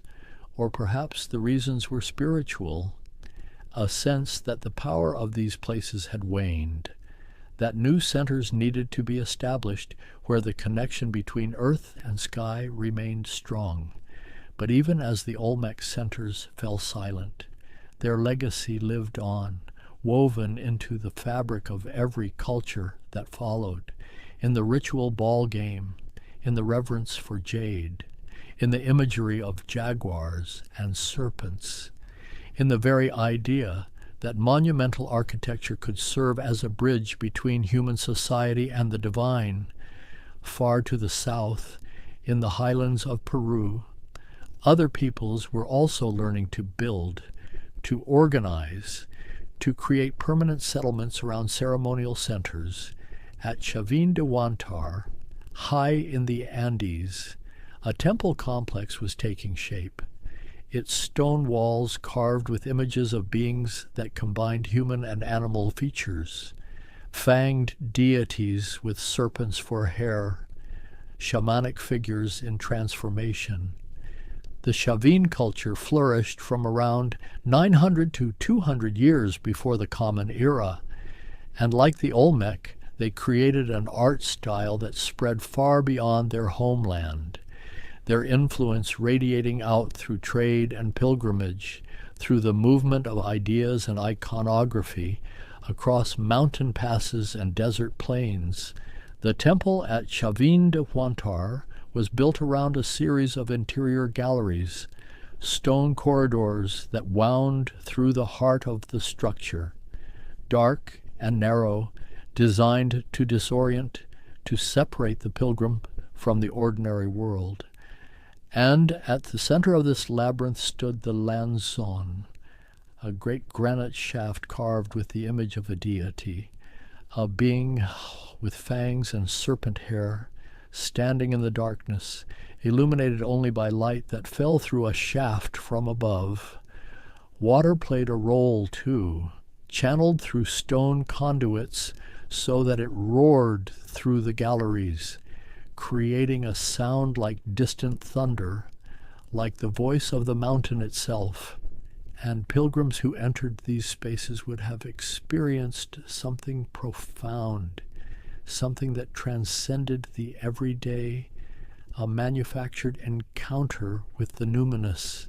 The Chavin worked gold and silver, hammering sheets thin and embossing them with their distinctive iconography, jaguars and harpy eagles, serpents and centipedes, all the creatures that held power in their cosmology. And these metalworks were traded across vast distances, carried down to the coast, up into the highlands, spreading the Chavin aesthetic and with it, perhaps, their religious ideas. And on the coast itself, other cultures were developing. The Paracas people, living on the arid peninsula that bears their name, were creating textiles of extraordinary complexity, weaving cotton and wool into fabrics decorated with embroidered figures, supernatural beings with streaming appendages, shamans in flight, animals both real and imaginary. These textiles were used to wrap the dead, layer upon layer of fabric encasing mummified bodies, creating bundles that could contain hundreds of individual pieces, each one a masterwork of craftsmanship, each one representing hours of labor, and the dry climate of the coast preserved them, so that colors remain vivid even now, reds and yellows, blues and greens, browns and blacks, each dye extracted from plants or minerals or tiny insects crushed to release their pigment. The dead were important, profoundly important, to these coastal peoples. They were not gone, but transformed, still present in some essential way, still capable of influencing the world of the living, and so they were honored with the finest textiles, with offerings of food and tools, with careful burial in necropolises that grew over generations into cities of the dead. Further north, in the Valley of Mexico, villages were growing around the shores of great lakes, and on the eastern side of the valley, at a place that would become Teotihuacan, people were beginning to gather, drawn by something, perhaps a sacred cave, perhaps a source of obsidian, perhaps just the fertility of the land and the abundance of water. The reasons are lost, but the gathering continued, and a city began to rise. But that city's flowering still lay in the future, in these early centuries. It was just a growing village, one among many, Not yet the metropolis that would dominate central Mexico, not yet the place of the gods, as its name would later mean in Nahuatl, the language of the Aztecs, who would find it already ancient, already abandoned, already mysterious, and in the Maya lowlands, in the forests of the Petén, along the rivers that wound through Guatemala and Belize and southern Mexico, villages were also growing. The Maya were beginning to clear forests for fields, to build platforms for temples, to develop the hieroglyphic writing system that would become the most sophisticated in all the Americas, capable of recording not just counts and calendars, but history and poetry, names and deeds, the full complexity of human thought. The early Maya, in what is called the pre-classic period, were already building on a scale that suggests complex social organization. At El Mirador, massive pyramids rose from the forest floor, La Danta, the largest, climbing more than 70 meters into the canopy, its volume exceeding even the great pyramids of Egypt, and this was built between 300 years before the Common Era and 100 years after, when Rome was still consolidating its empire, when China was unified under the Han, when much of northern Europe remained beyond the reach of written history. These early achievements are often overlooked, overshadowed by the classic period that would follow, but they reveal something essential, that the foundations of these great civilizations were laid slowly, over centuries of accumulated knowledge, of trial and refinement, of communities learning to work together on projects that transcended individual lifetimes. The Maya understood time in ways that seem almost incomprehensible now. They saw it not as a line stretching from past to future, but as a series of cycles, wheels within wheels, turning and returning, the day count and the year count and the long count, all moving together like gears in some vast cosmic mechanism. And they tracked these cycles with obsessive precision, recording dates on stone monuments called stelae that rose in the plazas of their cities, each one commemorating a ruler's accession or a military victory or the completion of a calendrical cycle. Their mathematics were elegant, based on a vigesimal system, counting by 20s rather than 10s, and they understood zero, not just as a placeholder, but as a concept, a number in its own right, representing completion and potential, emptiness and fullness. And with this mathematics, they calculated the movements of celestial bodies, tracking Venus through its 584-day cycle, noting when it appeared as morning star and when as evening star, knowing that these appearances were moments of power, times when the boundary between earth and sky grew thin.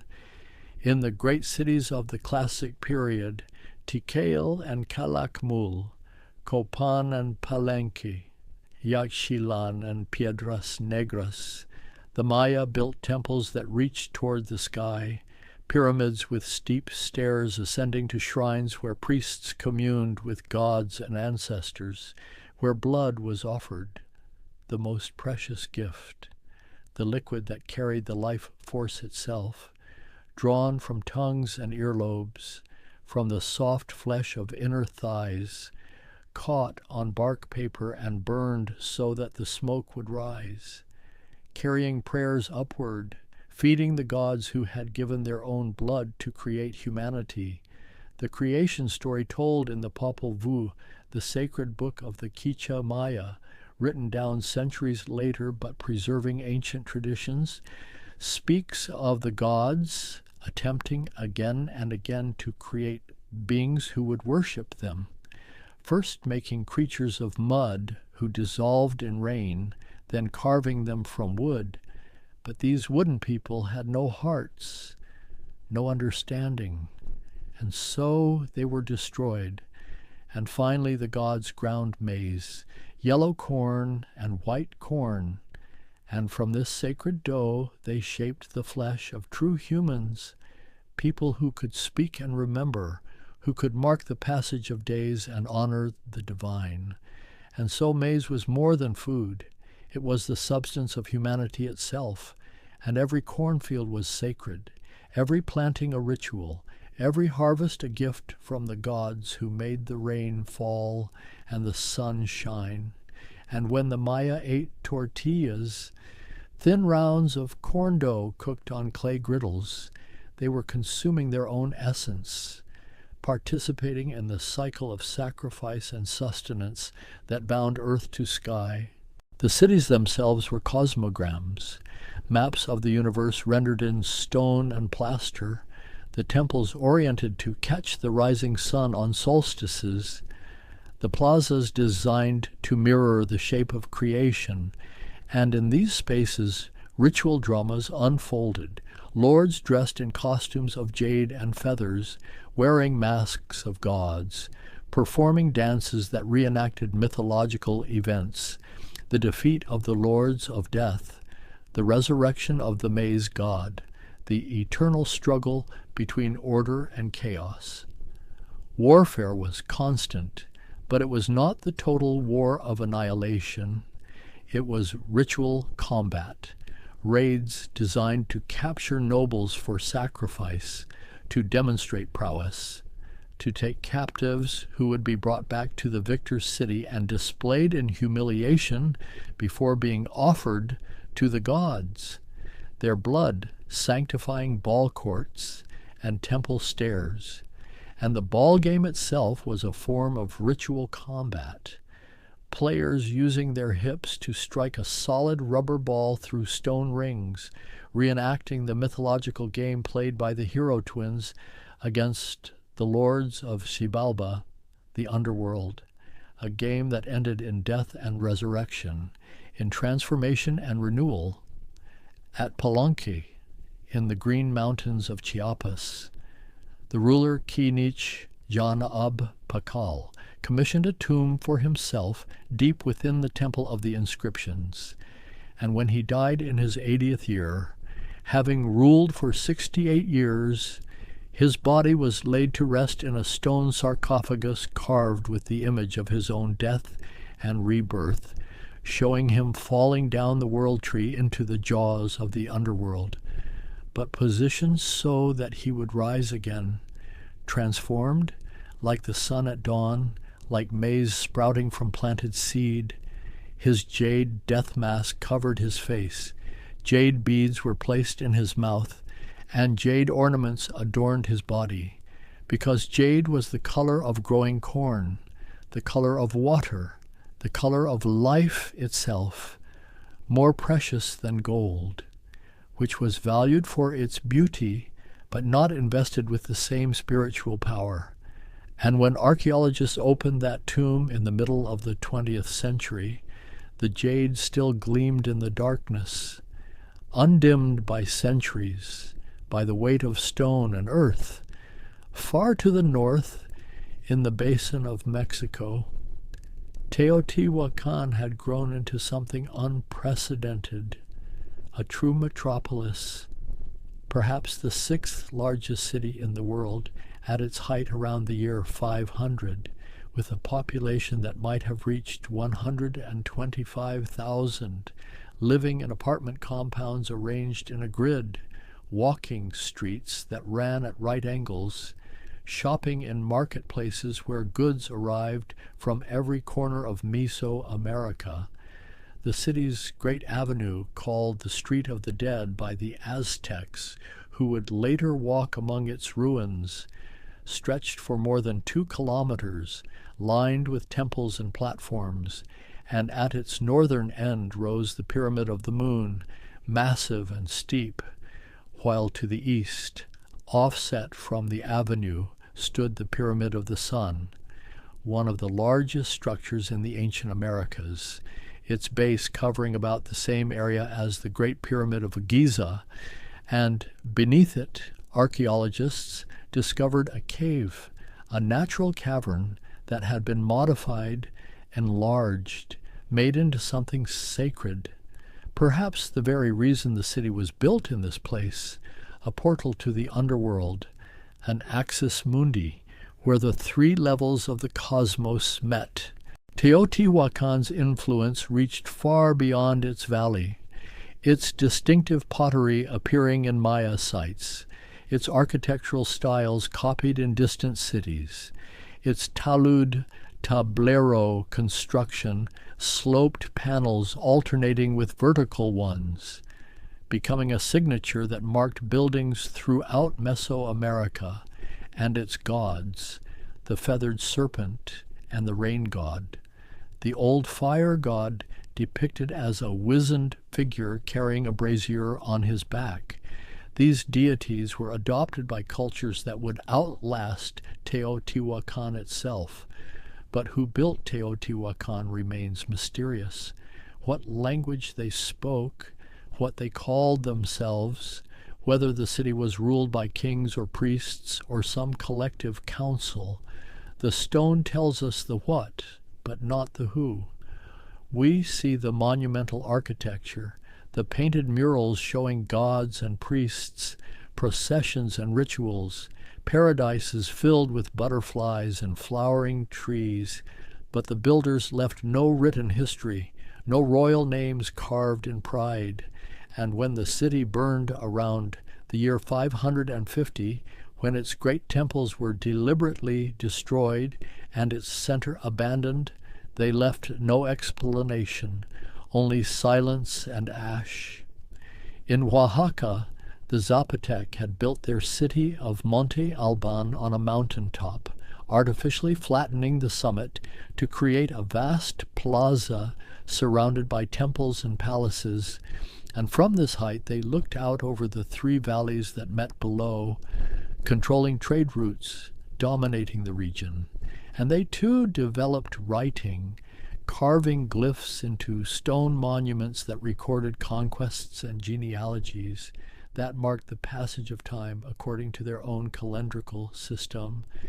The Zapotec built their city in stages, each generation adding to what came before, raising platforms higher, expanding the plaza, carving more stelae, and some of the earliest monuments showed what are called dansantes, carved figures in contorted poses, once thought to be dancers but now recognized as captives, defeated enemies depicted in humiliation, their bodies twisted, their genitals sometimes exposed, warnings of what happened to those who opposed Monte Alban's power, and in the temples, in the tombs built for nobles beneath the floors of buildings, the Zapotec placed ceramic urns depicting gods, elaborate sculptures showing seated figures wearing masks and headdresses, the rain god Cochillo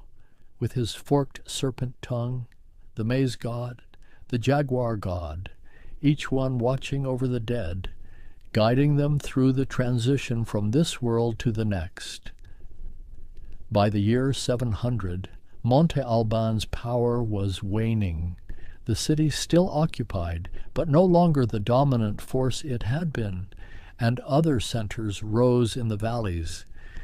Continuing Zapotec traditions, elaborating on them, and the Mixtec, moving down from their mountain homeland, would eventually create kingdoms in these same valleys, producing codices, painted books that recorded their history in pictures and glyphs, showing the conquests of the warlord Eight-Deer Jaguar Claw, his marriages and alliances, his eventual betrayal and sacrifice.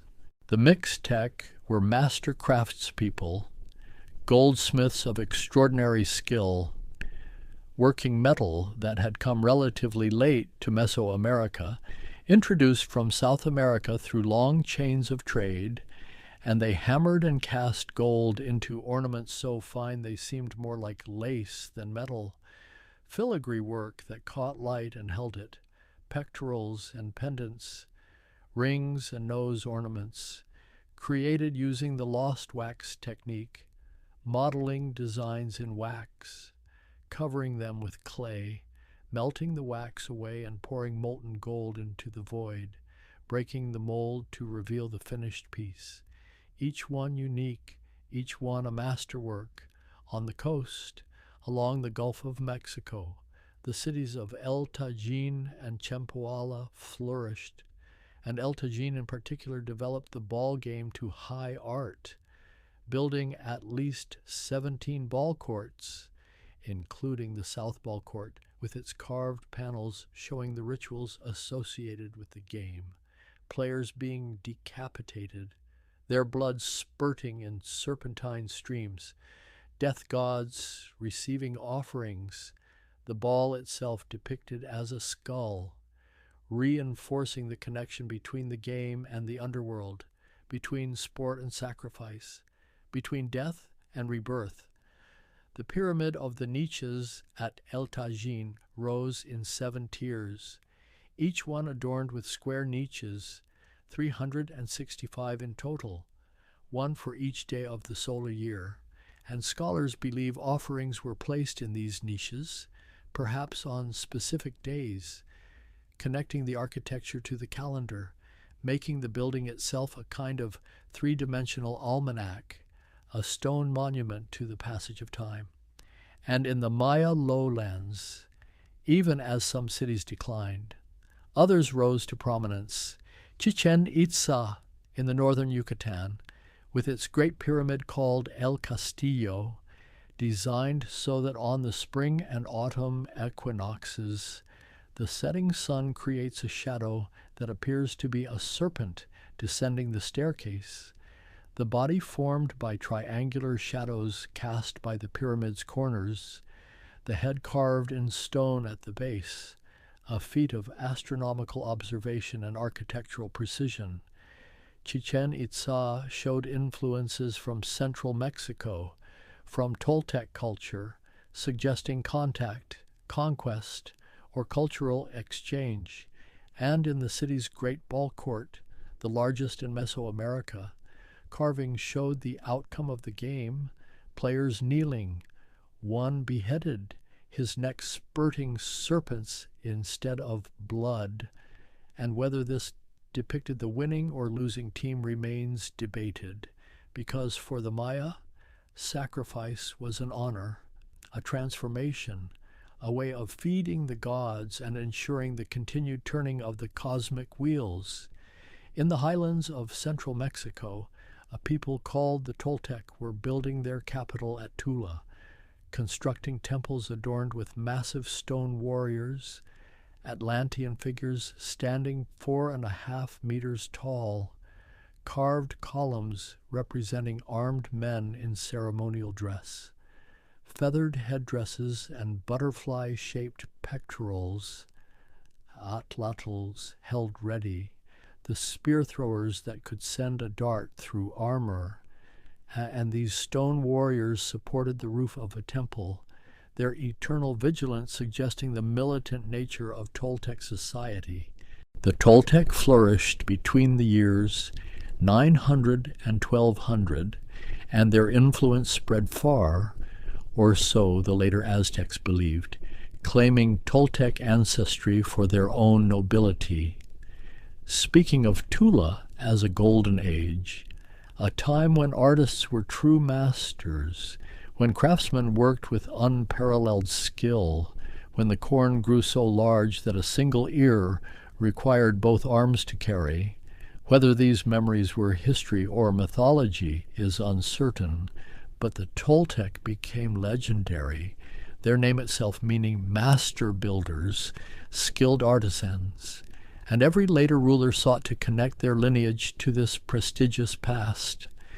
At Tula, the Toltec built a chacmul, a reclining stone figure with head turned 90 degrees, belly flat to receive offerings, and this form would be copied throughout Mesoamerica, appearing at Chichen Itza and later at Tenochtitlan, always positioned before temple doorways. always ready to receive the hearts and blood that fed the gods. And the Chakmul became so widespread that it suggests either conquest or profound cultural influence, ideas traveling along trade routes, pilgrims carrying home what they had witnessed, artists inspired by distant forms.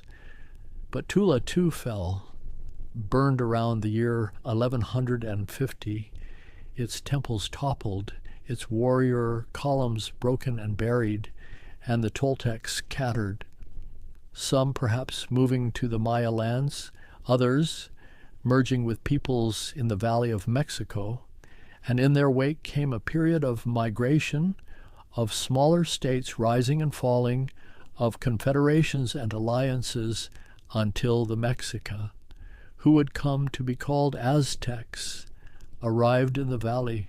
The Mexica were late comers, migrants from somewhere in the north, from a place they called Aztlan, and they wandered for generations, following the guidance of their patron god, Huitzilopochtli, the hummingbird god of war, until they came to the Valley of Mexico, to the lakes that filled its floor, and there they were unwelcome, regarded as barbarians by the established city-states, pushed to the margins, to swampy islands in the lake, and on one of these islands, according to their histories, they saw the sign their god had promised, an eagle perched on a cactus, devouring a serpent, and they knew this was their home. They called the place Tenochtitlan, the place of the prickly pear, cactus, and they began to build, driving pilings into the lake bed, creating chinampas, floating gardens of incredible fertility where crops could be planted year-round, the water providing constant moisture, the lake bottom providing rich muck for fertilizer, and these chinampas allowed the city to feed itself even as it grew, even as its population swelled to perhaps 200,000, making it one of the largest cities in the world at the time. The Mexica were fierce warriors, and they were skilled diplomats, forming the Triple Alliance with Texcoco and Tlacopan, 3 cities sharing power, dominating the valley and then expanding outward, demanding tribute from conquered cities, taking cacao and cotton, jade and feathers, warriors for sacrifice and women for marriage, building an empire that stretched from coast to coast, from the cold northern deserts to the tropical south, an empire held together by military might and the constant threat of force.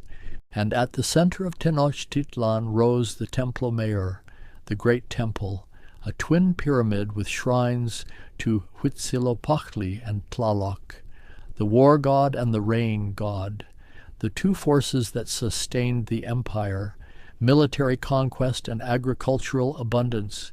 And on the steps of this temple, sacrifice was performed on a scale that shocked even the battle-hardened Spanish conquistadors. Hearts torn from living chests, bodies rolled down the stairs, skulls placed on racks called zompantli, thousands upon thousands of them, arranged in careful rows, a forest of death designed to intimidate visitors and honor the gods who demanded such offerings. The Mexica believed that the sun itself required blood to rise each morning, that without constant sacrifice the cosmic order would collapse. The sun would fail to move across the sky. Darkness would consume the world, and so the wars of flowers were fought. Xochitlotl, ritual battles arranged between allied cities for the express purpose of taking captives for sacrifice. Warfare as religious duty, as cosmic necessity. But Tenochtitlan was more than a center of sacrifice. It was a city of gardens and markets, of schools where young nobles learned poetry and rhetoric, where commoners learned trades.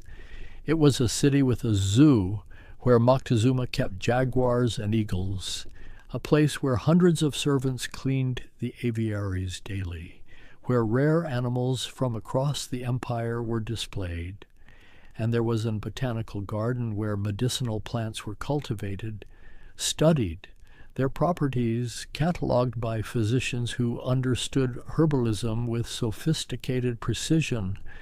In the great market at Tlatelolco, adjacent to Tenochtitlan, goods from every corner of the empire were traded, vendors selling gold and silver, turquoise and jade, cacao beans that served as currency, cotton mantles in plain and patterned weaves, live rabbits and dogs bred for eating, pottery and obsidian blades, flowers and feathers, and the market was so large that Spanish soldiers who saw it compared it favorably to the markets of Constantinople, marveling at its organization, its variety, its sheer abundance. Far to the south, in the Andes, other empires had risen and fallen. The Moche on the northern coast of Peru, building massive huacas, adobe pyramids that dominated the landscape, and painting pottery with such artistry that each vessel told a story. Warriors in combat, shamans transforming, sexual acts rendered in explicit detail, a ceramic record of daily life and ritual practice. The Mochi bury their lords in splendor, as archaeologists discovered when they excavated the tombs at Sipan, finding a ruler interred with gold and turquoise, copper and silver, accompanied by retainers who were sacrificed to serve him in death, and the gold work was extraordinary, hammered into the shapes of peanuts and beans, creatures of sea and land, headdresses that caught sunlight and transformed the wearer into something more than human.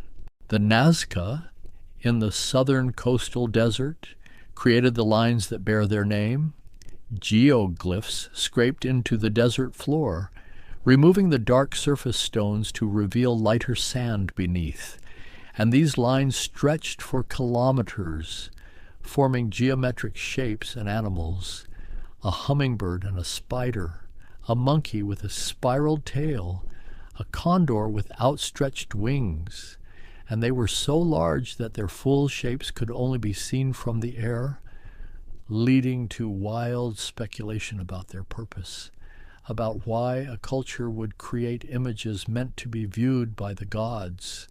But perhaps that was exactly the point. These were offerings made visible to the sky, prayers rendered in stone and sand, and walking the lines was a form of pilgrimage, a ritual act that connected the living to the landscape, to the water sources that meant survival in this driest of deserts, because many of the lines pointed toward mountains where water originated, where aquifers began, where the precious liquid that sustained life had its source. And then came the Inca, Tawantinsuyu. They called their empire, the four parts together, and it was the largest empire in pre-Columbian Americas, stretching from modern Ecuador through Peru and Bolivia into Chile and Argentina, held together by roads that ran for thousands of kilometers, paved highways that climbed mountain passes and descended into river valleys, suspension bridges woven from grass cables that spanned impossible gorges, way stations called tambos, where travelers could rest, and imperial messengers called chasqui could exchange messages carried in the form of quipus, knotted strings that recorded numbers and possibly narratives, a form of record-keeping that remains only partially understood. The Inca built, without mortar, fitting stones so precisely that their buildings survived earthquakes that toppled Spanish colonial structures built on top of them. At Sacsayhuaman, above Cusco, massive boulders, some weighing over 100 tons, were shaped to fit together in interlocking patterns, polygonal blocks with multiple faces, each one grinding against its neighbors, and how the Inca moved these stones, how they shaped them with such precision using only stone hammers and bronze chisels, remains a testament to their engineering genius and their organizational capacity. Machu Picchu, the royal estate built by the Emperor Pachacuti, clung to a mountain ridge between two peaks, its terraces stepping down impossible slopes, its temples aligned to catch the solstice sun, its location so remote that Spanish conquistadors never found it, and it remained hidden, lost to the outside world until an American historian stumbled upon it in the early 20th century, finding stones still fitted perfectly, fountains still flowing with water channeled through stone conduits, a city frozen in time. The Inca worshipped the sun Inti, who was both deity and ancestor, the divine father of the royal lineage, and they covered their most sacred temple, the Coricancha in Cusco, with plates of gold, the walls literally sheathed in the sun's metal, and inside, gold statues of corn and llamas, a garden where every plant was crafted from precious metal, a representation of abundance and divine favor, all of which was melted down by Spanish conquistadors, transformed from sacred art into bullion, shipped across the ocean to fill European coffers. But before the Spanish came, before smallpox raced ahead of the conquistadors, killing perhaps half the population, before civil war divided the empire between two brothers claiming the throne, the Inca presided over a civilization of remarkable complexity, a state without money or markets, where labor was the currency, where every subject owed service to the state, building roads and terraces, serving in the army, weaving textiles, and in return the state provided for them, storing grain in vast warehouses against times of famine, redistributing goods to ensure no region went hungry. And so the great civilizations of the Americas reached their zenith, each one distinct in its art and architecture, in its beliefs and practices, yet all connected by shared histories, by trade routes that carried goods and ideas, by the fundamental questions that every civilization must answer: how to organize society, how to feed cities, how to explain the cosmos and humanity's place within it, how to honor the dead and prepare for the future. These were questions answered not with words alone, but with stone and gold, with pottery and textiles, with the careful arrangement of cities, and the precise calculation of celestial movements, with pyramids that touched the sky and roads that connected mountains to sea, with art that captured the divine and technology that transformed the landscape, and standing now among the ruins, feeling the weight of centuries in these silent stones, there is a sense of something immense, something that cannot quite be grasped in its totality.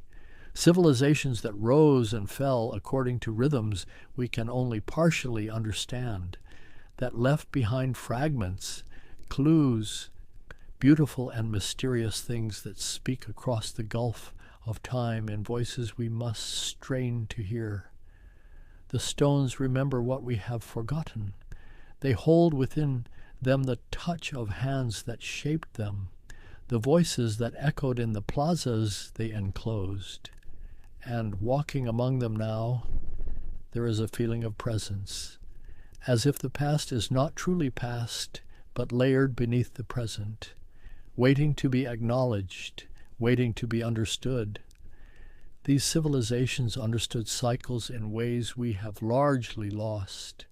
They saw time not as progress toward some distant goal, but as eternal return, the planting and harvest, the dry season and the rains, the rising and setting of celestial bodies. And they built their cities and their calendars around these rhythms, aligning themselves with patterns larger than individual human lives, larger even than the lifespan of empires, the mathematics they developed, the astronomy they practiced.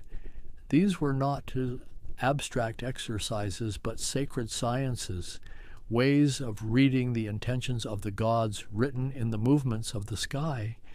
And when a Maya priest calculated that Venus would appear as morning star on a particular day centuries in the future, this was both prediction and prayer, an assertion that the cosmic order would continue, that the sun would keep rising, that the world would persist.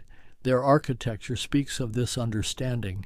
Pyramids as artificial mountains connecting earth to sky, ball courts as portals to the underworld, plazas as mirrors of creation, every major structure serving double duty as functional space and cosmological statement, so that simply by moving through a city, by climbing temple stairs or crossing a plaza, a person participated in the structure of the universe, their daily movements becoming ritual, becoming prayer.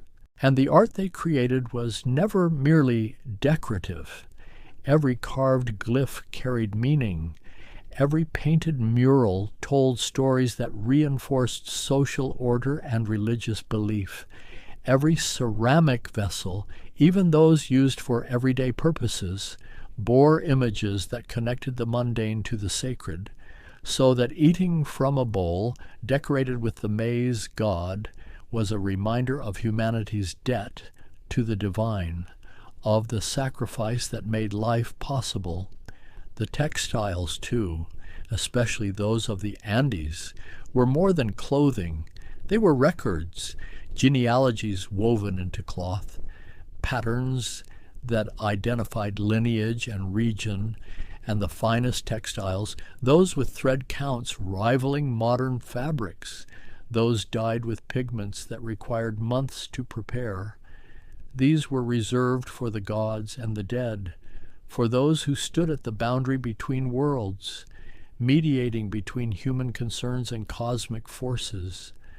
Water was sacred, profoundly sacred, because in lands where drought could mean starvation, where the difference between abundance and famine often came down to the timing of rains, control of water was both practical necessity and spiritual imperative, and so we see elaborate hydraulic systems, aqueducts and reservoirs, fountains and drainage channels, all designed with mathematical precision, all serving the dual purpose of meeting physical needs and honoring the rain gods who provided this most essential element. The ritual of bloodletting, so disturbing to modern sensibilities, made perfect sense within their cosmology. The gods had given their blood to create humanity, grinding their bones and mixing them with divine blood to form the first people, and so humans owed a blood debt, a debt that could only be repaid through sacrifice, through offering back what had been given. And this was not seen as cruel, but as reciprocal, as maintaining the balance that kept the cosmos functioning. Even warfare, brutal and constant though it was, served cosmological purposes. Captives were needed not just to demonstrate power, but to provide offerings, to feed the sun, to ensure agricultural fertility.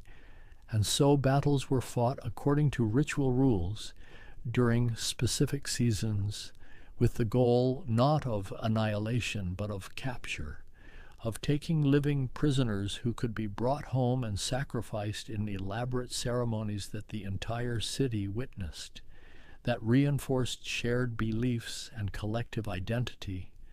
The foods they cultivated, maize and potatoes, beans and squash, tomatoes and cacao, these would eventually transform global cuisine, becoming staples in diets across continents, But before they were commodities, they were sacred.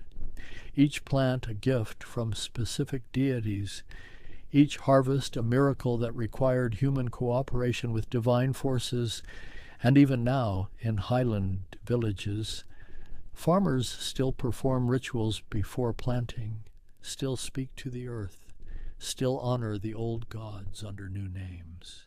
Their medical knowledge was extensive. They performed surgery, trepanation, drilling holes in skulls to relieve pressure or release evil spirits, and many patients survived, their skulls showing evidence of healing. Bone growing back around the surgical opening, they set broken bones, treated wounds with poultices made from plants whose antibiotic properties modern science has confirmed. They understood the medicinal uses of thousands of species, knowledge accumulated over millennia, tested and refined through countless generations. And their cities were not frozen monuments, but living spaces, constantly being rebuilt, expanded, modified. The Maya practice of building new structures over old ones means that major temples are like architectural onions, layer upon layer, each one representing a different phase, a different ruler, a different vision of the relationship between earth and heaven.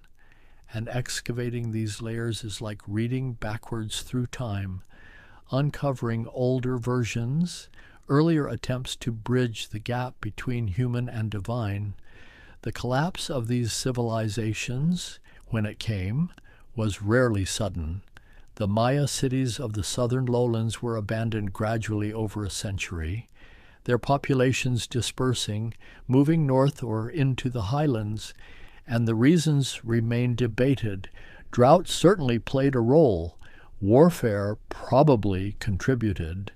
Perhaps there was environmental degradation, deforestation leading to erosion, intensive agriculture exhausting the soil, or perhaps the political and religious system simply became unsustainable, the demands for labor and tribute growing too heavy, the cosmic bargain becoming too expensive. But collapse is perhaps the wrong word, because the people did not disappear. Their descendants lived throughout Mexico and Central America, speaking languages that evolved from those spoken in the ancient cities, practicing rituals that blend pre-Columbian traditions with later influences, weaving textiles using techniques that stretch back thousands of years, and in their persistence, in their continuity, there is a kind of victory, a refusal to be erased, a quiet insistence that the past remains present. The Spanish conquest brought catastrophe, not just a military defeat, but demographic collapse on a scale almost unimaginable, diseases for which indigenous peoples had no immunity, smallpox and measles, typhus and influenza, racing through populations, killing in waves, reducing the population by perhaps 90%, emptying cities and villages, breaking the continuity of knowledge and tradition, destroying codices, toppling temples, melting gold and jade, attempting to erase entire cosmologies and replace them with European beliefs. But erasure was never complete. The old gods persisted under the names of saints. The old rituals continued in the ceremonies of the church, and in the mountains, in remote villages, in the hearts of people who remembered. The ancient ways survived, went underground, waited for times when they could resurface, when they could be spoken aloud again, when the grandchildren and great-grandchildren could reclaim what had been taken. And now, standing in the quiet that has settled over these stones, there is a sense of something ending and beginning simultaneously. The end of one way of understanding, the beginning of another, the realization that these civilizations were not primitive or savage or inferior, but complex and sophisticated and fully human, that their achievements rival any in world history, that their art and architecture, their science and mathematics, their philosophy and spirituality deserve to be understood on their own terms, not as curiosities, but as legitimate expressions of human genius. The light is changing now, the way light changes in the hour before darkness, becoming softer, more forgiving, and the stones seem to glow with accumulated warmth. Heat absorbed during the day now radiating back. And there is a quality to this moment, a sense of suspension, as if time itself has paused, as if past and present have momentarily aligned. I think of all the people who walked here, who climbed these stairs and entered these temples, who stood in these plazas and watched ceremonies, who lived entire lives within sight of these walls, who were born and married and died knowing only this landscape, this cosmos, this way of being in the world. And I feel the weight of their absence, the silence where their voices should be. But I also feel their presence in the stones themselves, in the careful fit of each block, in the precise alignment of each doorway, in the glyphs that still proclaim names and dates and deeds, in the art that still speaks of gods and myths and the endless human attempt to understand existence. And there is comfort in this, in knowing that something persists, that even in ruins there is testimony, that even in silence there are stories waiting to be heard. The shadows are lengthening now, stretching across plazas, climbing temple walls, and the jungle is beginning its evening chorus. Insects and birds, frogs calling from pools of water, the sound building gradually, layer upon layer, until the air itself seems to vibrate, and somewhere in the distance a howler monkey calls, that deep resonant voice that could be mistaken for thunder, or for the voice of the earth itself. And I find myself grateful to have walked here, to have stood in these spaces, to have felt, however briefly, however imperfectly, some connection to the people who built these cities and temples, who cleared these forests and terraced these mountains, who looked up at the same stars and asked the same fundamental questions. Who are we? Why are we here? What happens when we die? And what obligations do we owe to the forces that sustain us? The answers they found were different from those we might give, but they were complete answers, coherent within their own logic, beautiful in their complexity, and worthy of respect, worthy of study, worthy of remembrance.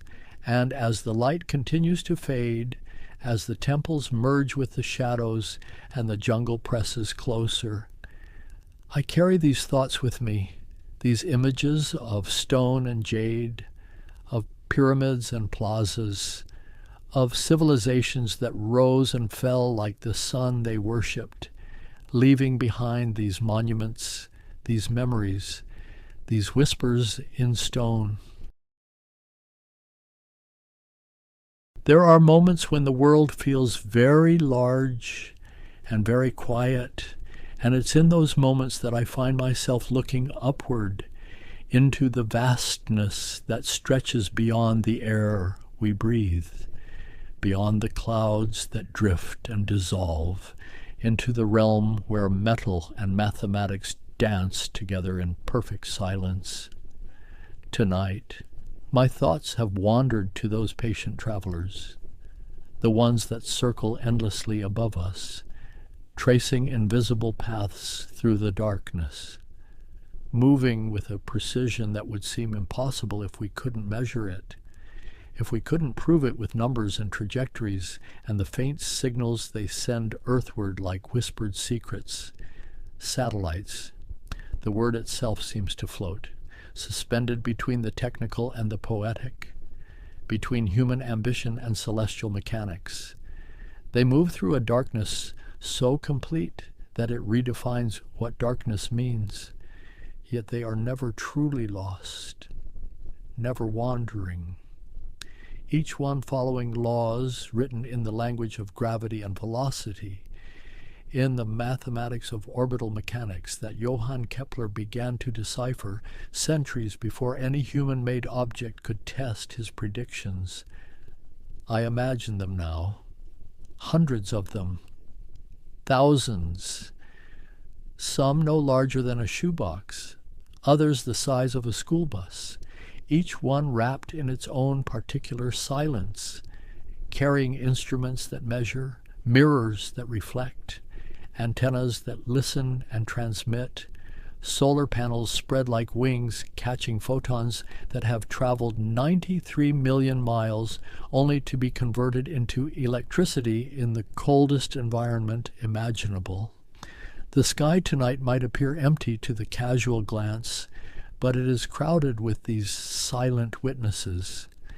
They occupy different neighborhoods in the vertical city of space, some skimming just above the atmosphere's edge, feeling the last whispers of atmospheric drag, completing their circuits of Earth in a mere 90 minutes, racing over continents and oceans with an urgency that comes from being so close to the planet's embrace. Others have climbed much higher, to altitudes where the air is not even a memory, where they can pause in their orbits, matching Earth's rotation so perfectly that they seem to hover, eternally stationed above one patch of ground, watching the same hemisphere turn through day and night, through seasons and storms, becoming fixed points in a universe of motion, and still others have ventured farther into elliptical paths that carry them swooping close and then swinging far, or into polar orbits that take them over the tops and bottoms of the world, seeing the ice caps and the auroras, crossing the terminator line between day and night again and again, their instruments drinking in data about magnetic fields and particle radiation and the subtle ways our planet breathes and shifts. Each satellite carries with it a story of human curiosity, of engineers who calculated and recalculated, of metallurgists who chose materials that could withstand temperature swings from scorching sunlight to absolute shadow, of programmers who wrote code to govern systems that would receive no maintenance, no repairs, no second chances once the rocket's final stage fell away and left them climbing toward their designated altitude. The mathematics alone, the sheer weight of calculation required to place something in orbit, speaks to a particular kind of faith in numbers, in physics, in the predictability of nature's laws. A satellite must achieve a very specific velocity, not too fast, or it will escape Earth's gravity entirely, not too slow, or it will succumb to that same gravity and fall, but precisely balanced so that it falls around Earth rather than into it, perpetually falling in a circle or an ellipse, tracing the same path again and again with a regularity that clocks can measure. I find something deeply calming in that regularity, in knowing that while everything else changes, while cities grow and forests shrink, while coastlines shift and ice melts, these objects continue their silent rounds, indifferent to politics and weather, to human joy and human sorrow, guided only by the mathematics that govern all falling things, from raindrops to planets. The first of them climbed into the darkness decades ago, when spaceflight itself was barely more than a dream made suddenly real, and since then their numbers have grown, their purposes have multiplied, but the essential truth remains unchanged. They are visitors to a realm that exists just beyond our immediate reach, close enough to still feel Earth's pull, far enough to see the whole sphere of our world at once, to perceive the thin blue line of atmosphere that makes all life possible, to witness the planet as a complete thing, a marble, a home, suspended in an ocean of space that stretches in all directions without end. And so, to understand these silent travelers, we must return to a time when the very idea seemed impossible, when the notion of placing an object in orbit belonged only to dreamers and writers of fiction, to those who could imagine beyond the constraints of the present moment. The story begins not with metal and rockets, but with ideas, with minds that looked at the moon and wondered, with mathematicians who understood that an orbit was simply a special kind of fall. Isaac Newton himself had conceived of it in his thought experiment about a cannon on a mountaintop, firing a cannonball with such tremendous speed that it would never hit the ground, but would instead fall around the curve of Earth perpetually, forever. But conceiving and achieving are separated by centuries of engineering, by the development of materials and fuels, by the slow accumulation of knowledge about what happens when you push metal to extraordinary speeds through increasingly thin air. The true beginning, the moment when satellite became more than theory, arrived in the middle years of the 20th century, when two nations, locked in competition and suspicion, turned their attention skyward, each determined to demonstrate superiority not through earthbound conquest, but through the mastery of space itself. The Soviet Union moved first in 1957 on the 4th day of October, when they launched a sphere of polished metal into the autumn sky.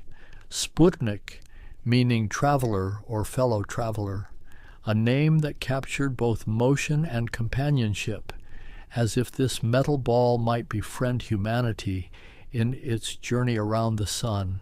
It weighed 83.6 kilograms, about 184 pounds, small enough that a person could carry it, yet heavy enough to require an enormous rocket to lift it beyond the atmosphere.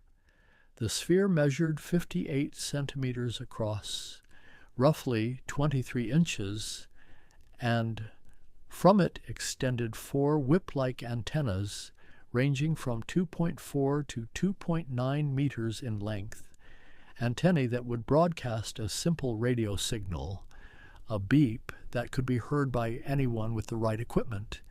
That signal, transmitted on frequencies of 20.005 and 40.002 megahertz, became the voice of a new era, a rhythmic pulse, beep, beep, beep, crossing continents and oceans, announcing that humanity had placed something beyond the air, something that would not fall back immediately, but would continue, orbiting, circling, completing one revolution every 96.2 minutes.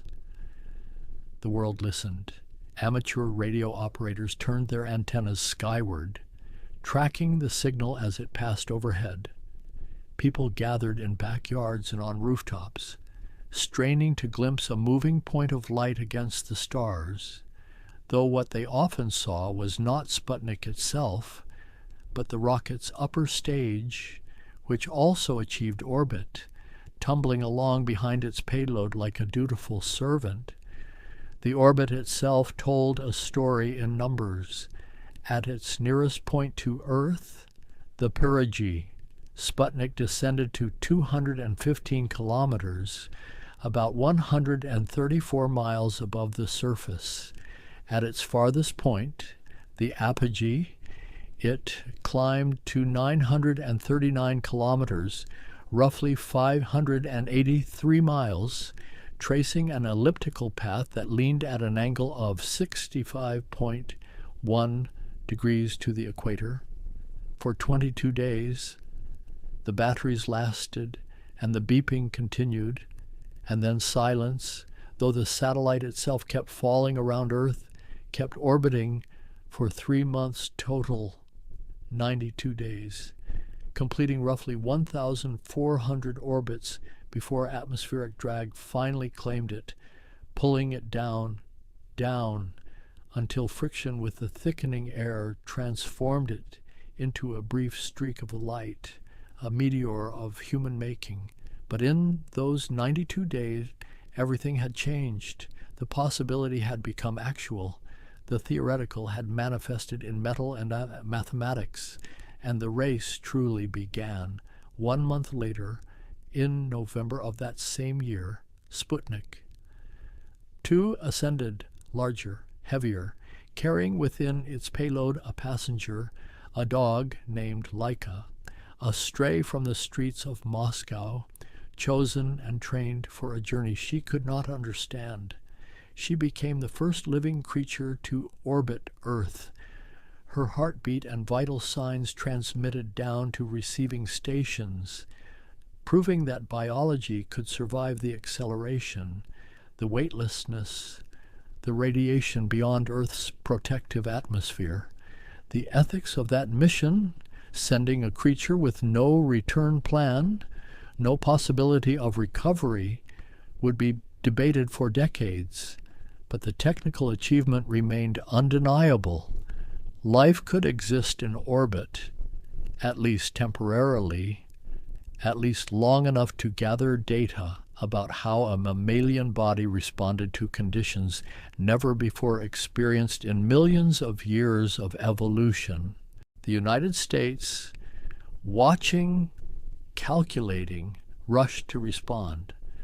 Their first attempt, in December of 1957, ended in fire and frustration when the Vanguard rocket exploded on the launch pad, a very public failure broadcast to a watching world. But persistence, engineering refinement led to success. On the first day of February in 1958, Explorer 1 climbed into the sky atop a Jupiter C rocket, a modified Redstone ballistic missile. The satellite itself weighed only 13.97 kilograms, about 30.8 pounds, much lighter than Sputnik, a slender cylinder barely 2.03 meters long and 15.2 centimeters in diameter, narrow, efficient, carrying instruments designed by James Van Allen, a physicist whose name would soon be attached to a fundamental discovery.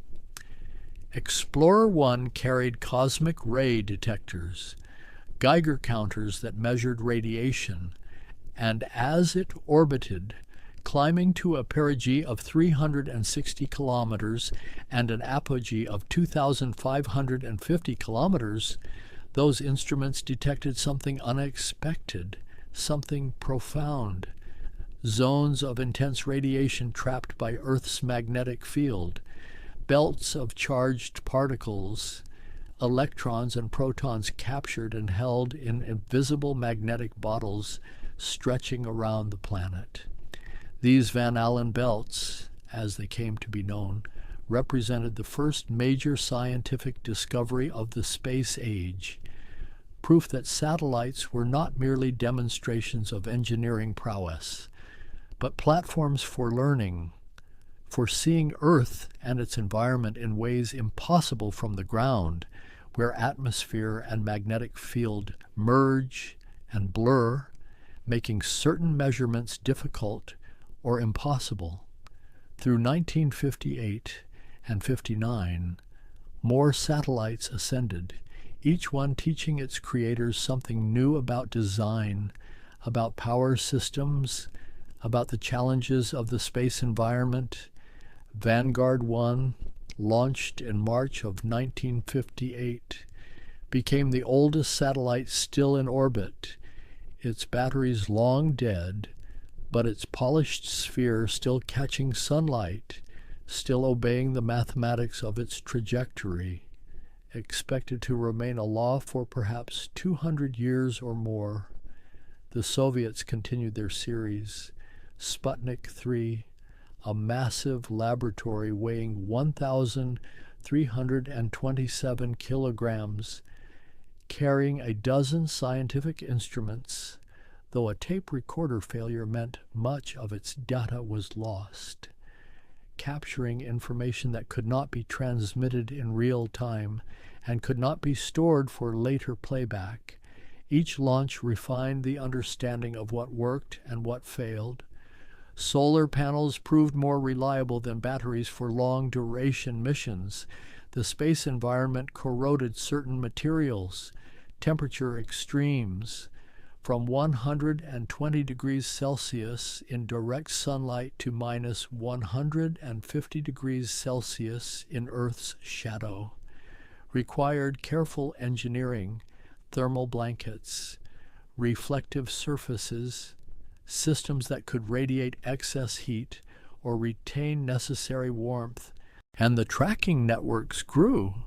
Ground stations spread across continents, each one with antennas pointed skyward, calculating orbits from Doppler shifts in radio signals, from precise timing measurements, building catalogs of objects, predicting when each satellite would pass overhead, when line-of-sight communication windows would open and close. The early satellites were simple. By necessity, they carried basic instruments, they broadcast simple signals, they proved concepts, but they established the foundation, the understanding that orbits were achievable, sustainable, useful. They demonstrated that the tyranny of the rocket equation, which demanded that most of a rocket's mass be fuel, could be overcome with sufficient engineering and determination. By 1960, dozens of satellites circled Earth, American and Soviet, each one a laboratory, a test bed, a proof of principle, and the purposes began to diversify. Tyro-1, launched in April of 1960, became the first successful weather satellite, carrying television cameras that looked down at cloud patterns, at storm systems, providing a view from above that meteorologists had only dreamed of. The first image it transmitted, showing a sweep of clouds over the northern hemisphere, revealed weather as a planetary phenomenon, patterns spanning thousands of miles, visible only from this new perspective. Communication satellites emerged. Echo 1, launched in August of 1960. A large balloon, 30.5 meters in diameter, when inflated in orbit, coated with aluminum, serving as a passive reflector for radio signals.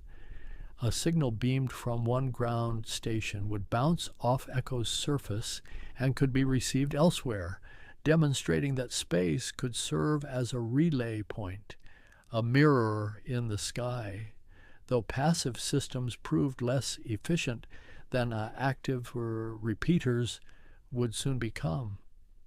And reconnaissance satellites, though their existence was classified, their purposes obscured, began their silent watch, carrying cameras with resolution sufficient to identify objects on the ground, providing intelligence that could be gathered without violating airspace, without risking pilots.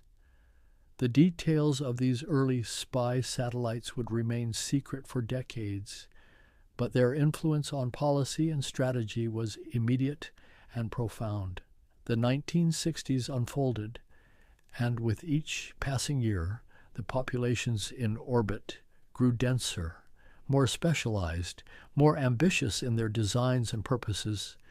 What had begun as simple spheres broadcasting beeps evolved into sophisticated platforms, each one engineered for a specific task, a particular measurement, a defined role in the expanding infrastructure of space. Telstar 1 arrived in July of 1962, a collaboration between AT&T and Bell Laboratories, and it changed everything about communication. This was no passive reflector like echo, but an active repeater, receiving signals beamed up from Earth, amplifying them with onboard electronics powered by solar cells, and retransmitting them back down to a different location. For the first time, live television crossed the Atlantic. Images captured in the United States appeared on screens in Europe with only a fraction of a second delay, the time it took for radio waves to climb to the satellite and descend again. The orbit was elliptical, ranging from 952 kilometers at perigee to 5,633 kilometers at apogee, completing one revolution every 2 hours and 37 minutes. This meant Telstar was only visible from both continents simultaneously for brief windows, 20 minutes or so, per orbit, requiring careful scheduling, precise coordination between ground stations in Andover, Maine, Goonhilly Downs in England, and Plumeur-Bodou in France. Those ground stations themselves were marvels, enormous horn antennas, the one in Andover weighing 340 tons, able to track the satellite as it arced across the sky. Adjusting constantly to maintain the connection, the engineers had to account for Doppler shift, the way the satellite's motion changed the frequency of signals, stretching them as it moved away, compressing them as it approached, like the changing pitch of a passing train's whistle, but measured in megahertz rather than musical notes. And there was another challenge, unexpected, discovered only after launch. The radiation environment of space proved harsher than anticipated, particularly after high-altitude nuclear tests conducted by both the United States and Soviet Union had temporarily intensified the Van Allen belts, filling them with additional charged particles. Telstar's transistors began to fail, degraded by radiation damage, and though engineers could command the satellite to switch to backup systems, the incident drove home a crucial lesson. Space was not empty, not benign, but filled with invisible hazards that could destroy electronics over time. The solution for communication satellites lay in going higher, much higher, to an altitude of 35,786 kilometers above the equator, where the orbital period matched Earth's rotation exactly, 24 hours, creating what appeared from the ground to be a stationary platform, hovering eternally over one spot. This geostationary orbit, predicted decades earlier by science fiction writer Arthur C. Clarke, became the foundation of global telecommunications. SYNCOM-2, launched in July of 1963, achieved the first successful geosynchronous orbit, followed by SYNCOM-3 in August of 1964, positioned over the Pacific Ocean, just in time to relay coverage of the Tokyo Olympics, broadcasting images across vast distances, making global events truly global in their viewership. The mathematics of geostationary orbit were elegant and unforgiving. Too high, and the satellite would drift away from Earth. Too low, and it would lap the planet's rotation, appearing to slide westward across the sky. The altitude had to be precise, and the orbit had to lie exactly above the equator. Any inclination, any tilt, north or south, would cause the satellite to trace a figure-8 pattern in the sky, rising and falling in latitude even as it maintained its longitude. Station keeping, the process of maintaining this precise position, required periodic thruster firings, tiny adjustments to counteract the gravitational influences of the moon and sun, which constantly perturbed the orbit, pulling satellites slightly eastward or westward, slightly northward or southward. Each adjustment consumed propellant, and when the propellant was exhausted, the satellite would begin to drift, eventually moving into a graveyard orbit, slightly higher, where it would not interfere with operational spacecraft. Weather satellites matured rapidly through this era.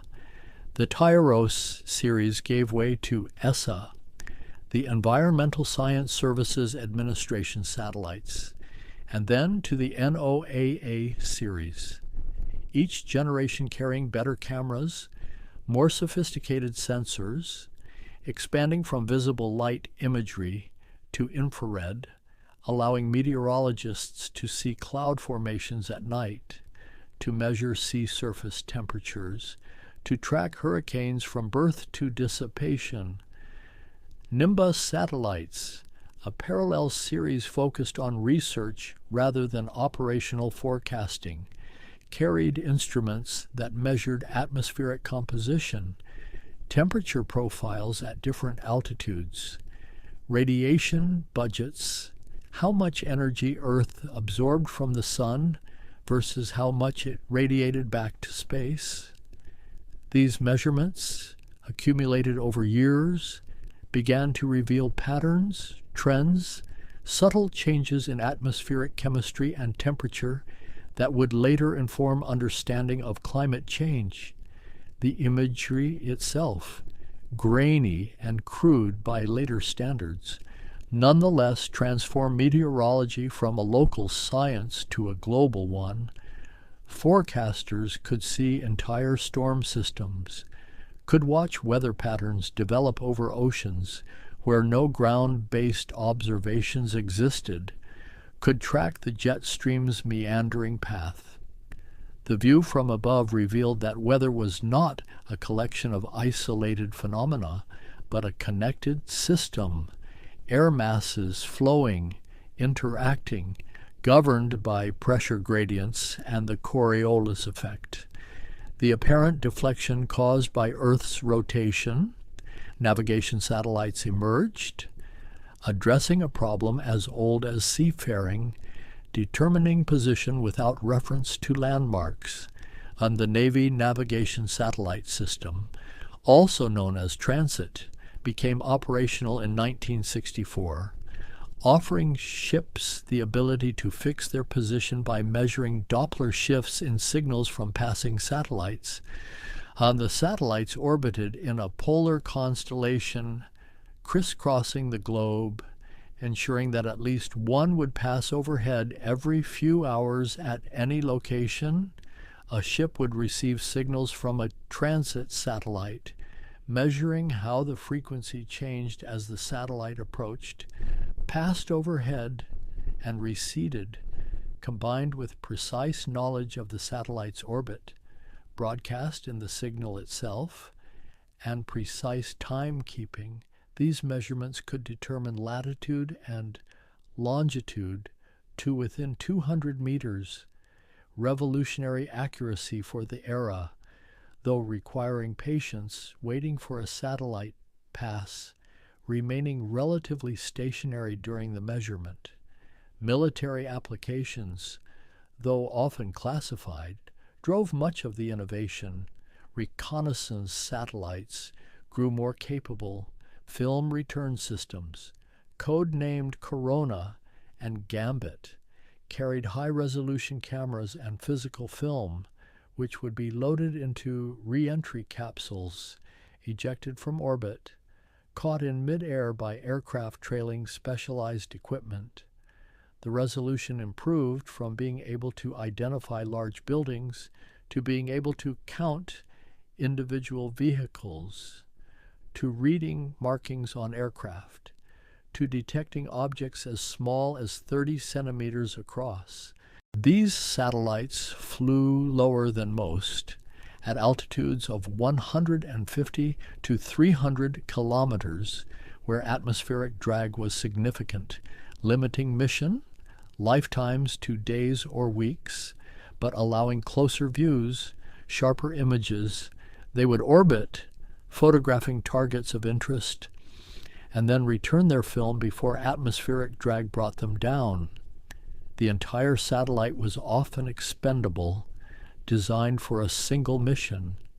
Unlike the long-duration platforms being developed for other purposes, electronic intelligence satellites, listening satellites, began populating different orbits designed to intercept radio communications, radar signals, telemetry from missile tests.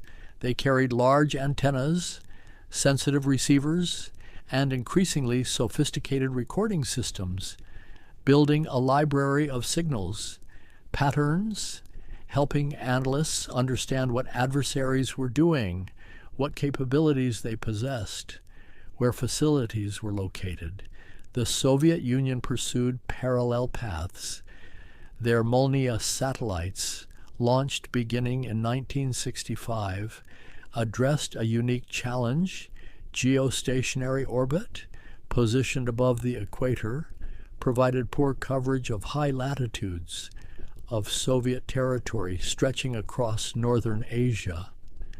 The solution was a highly elliptical orbit, inclined at 63.4 degrees, with a 12-hour period, spending most of each orbit high above the northern hemisphere, appearing to hover for long periods despite not being geostationary. A constellation of satellites in Molniya orbits, staggered in their phases, could provide continuous coverage of high latitudes. Scientific satellites pushed into new territories of measurement. Explorer 35, launched in July of 1967, entered orbit around the Moon, studying the lunar environment, magnetic fields, solar-wind interactions, OGO, orbiting geophysical observatory satellites, massive platforms weighing hundreds of kilograms, carry dozens of instruments measuring particle radiation, magnetic fields, solar emissions, building a comprehensive picture of near-Earth space, the region where Earth's magnetic field interacts with the solar wind, creating a bow shock, a magnetopause, regions with names like the plasma sphere and magnetotail. And through all of this expansion, this proliferation of satellites, each one represented choices, engineering choices about power systems, whether to use solar panels or radioisotope thermoelectric generators, which converted heat from decaying plutonium into electricity, offering power in deep space or in shadowed orbits where sunlight was unavailable.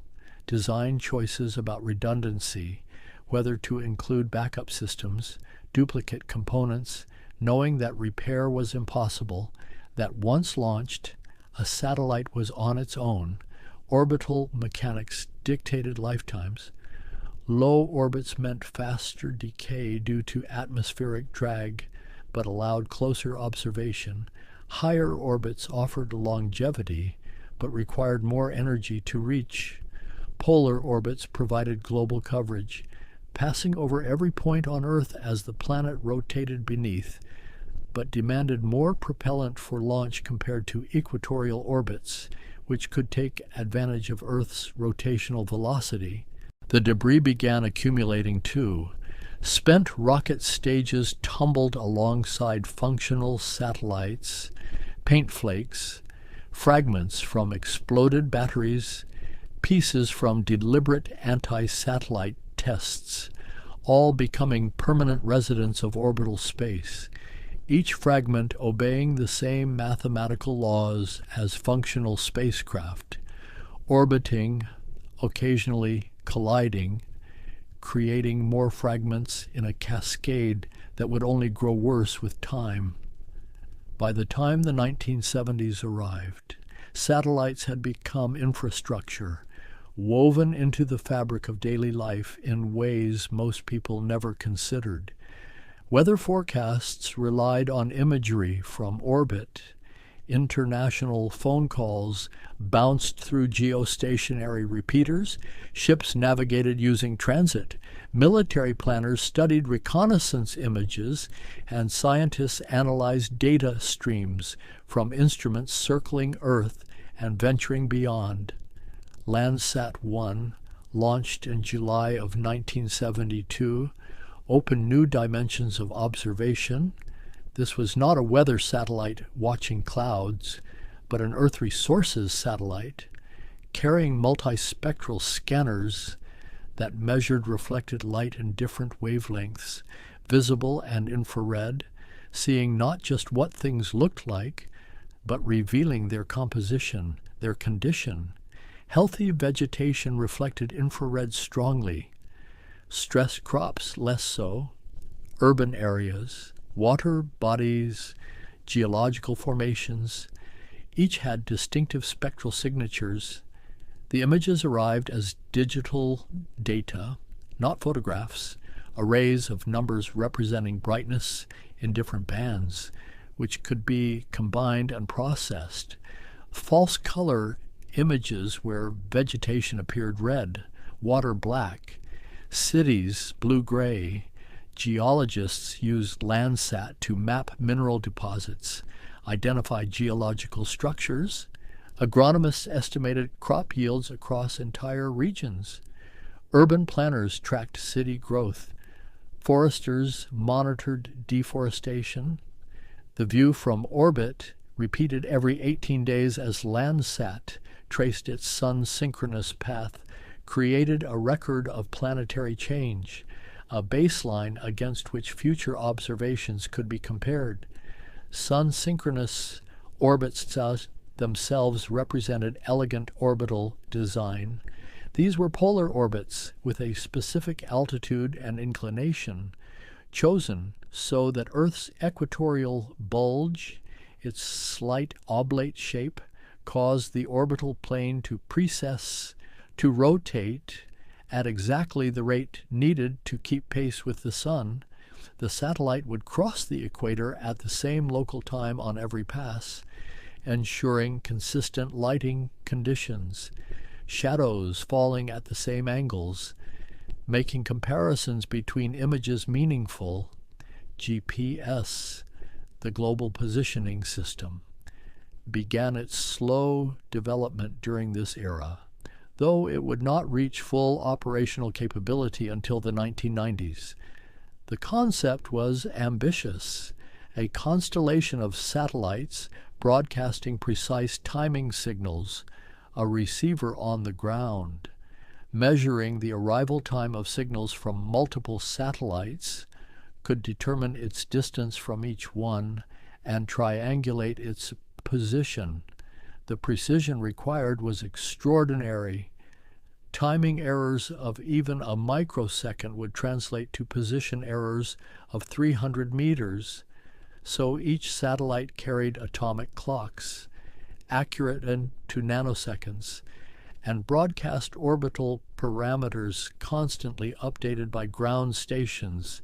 The orbits were carefully designed, 20,180 kilometers altitude, far above the radiation belts, in a medium Earth orbit that provided a 12-hour period. The constellation was arranged in 6 orbital planes, each inclined at 55 degrees, ensuring that at least 4 satellites were visible from any point on Earth at any time, providing the minimum needed for a 3-dimensional position, fix, latitude, longitude, and altitude. Communication satellites proliferated, no longer experimental. They became commercial ventures. Intelsat, the International Telecommunications Satellite Organization, operated a growing fleet of geostationary satellites, each generation larger and more capable than the last. Intelsat-1, nicknamed Early Bird, launched in 1965, could handle 240 telephone circuits or 1 television channel. By the time Intelsat 5 launched in 1980, Capacity had grown to 12,000 telephone circuits and 2 television channels simultaneously. The satellites themselves became more sophisticated.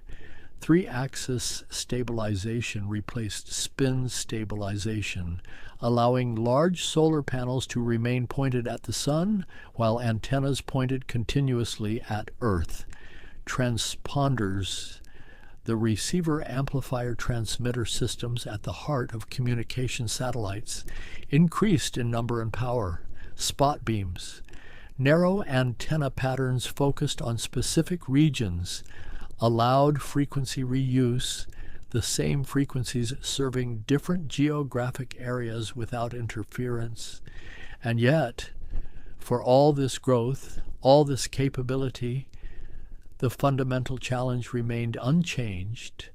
Everything placed in orbit had to be lifted there against Earth's gravity, requiring rockets, most of which were expendable, used once and discarded. The economics were brutal. Launch costs measured in thousands of dollars per kilogram, making every gram of satellite mass a costly investment.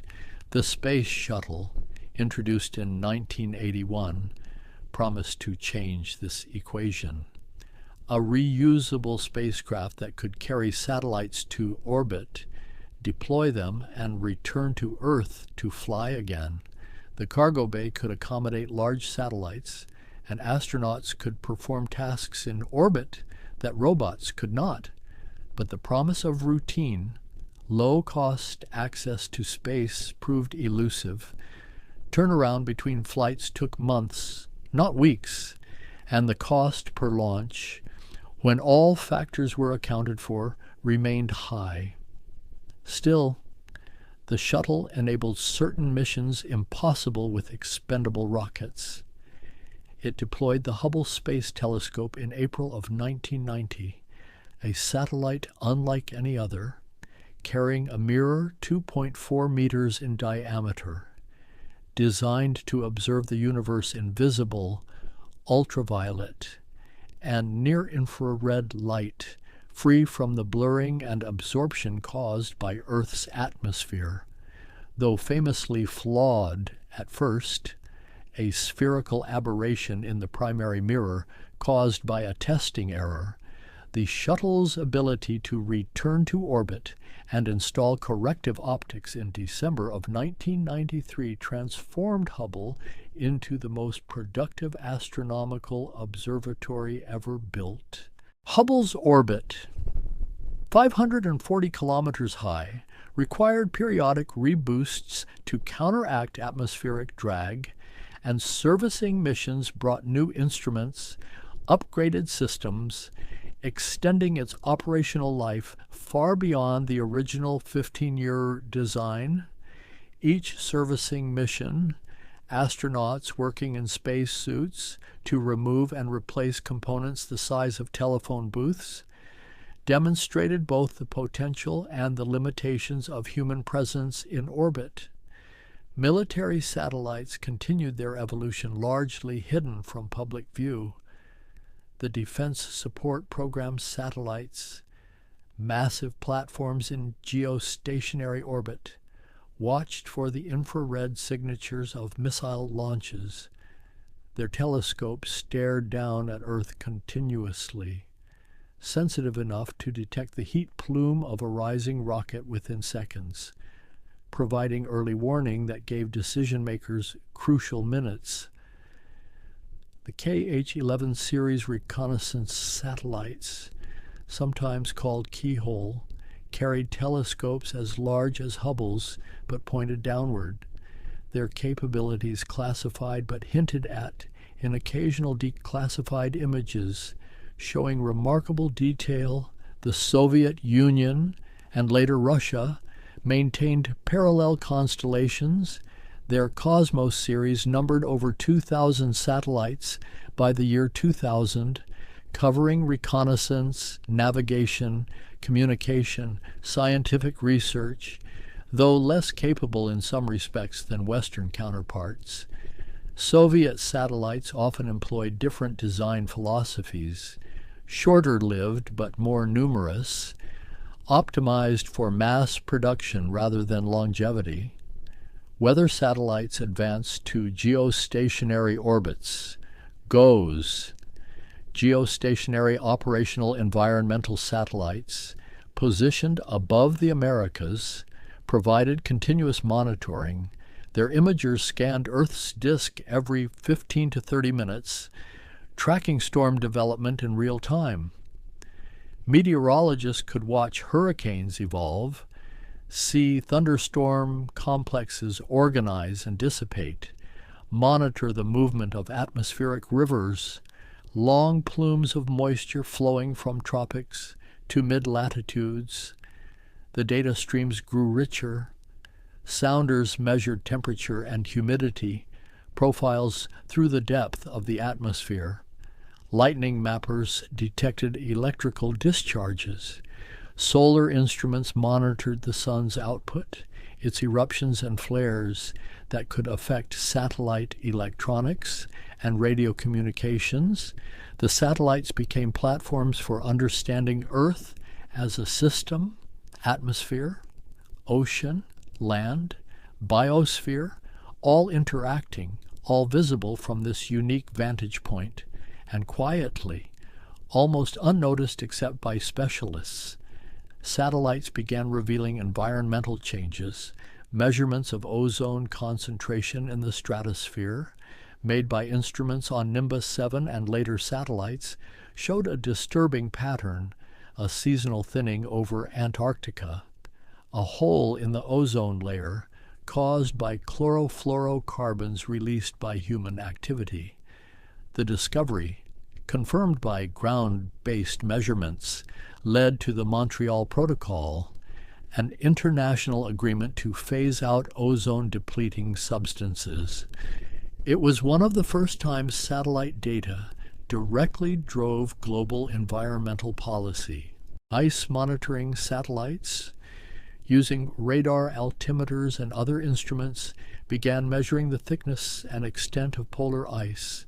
The data accumulated year by year, creating records that would later show ice sheets losing mass, glaciers retreating, sea ice diminishing in extent and thickness.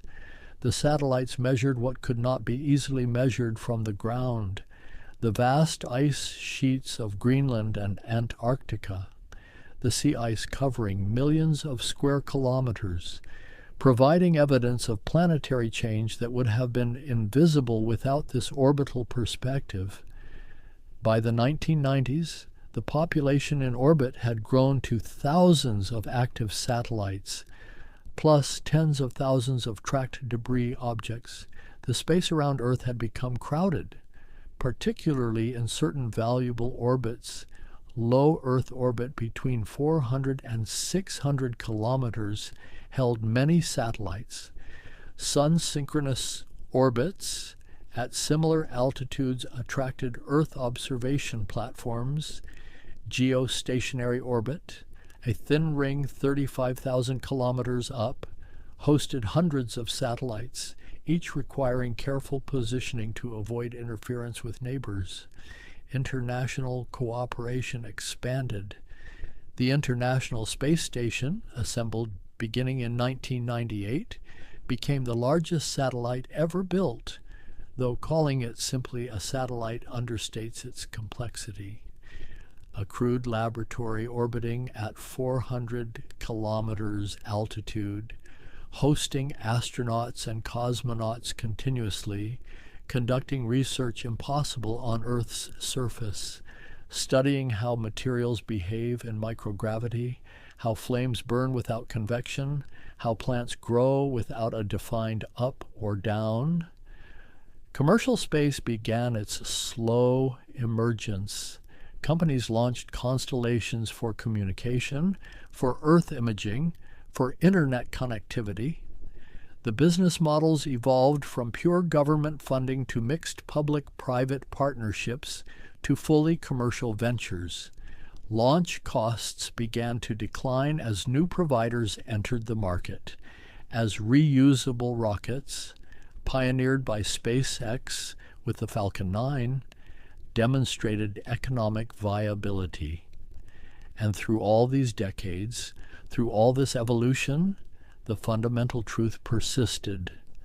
Satellites were machines in an unforgiving environment subject to radiation, micrometeorite impacts, thermal stress, vacuum welding, atomic oxygen erosion in low orbits.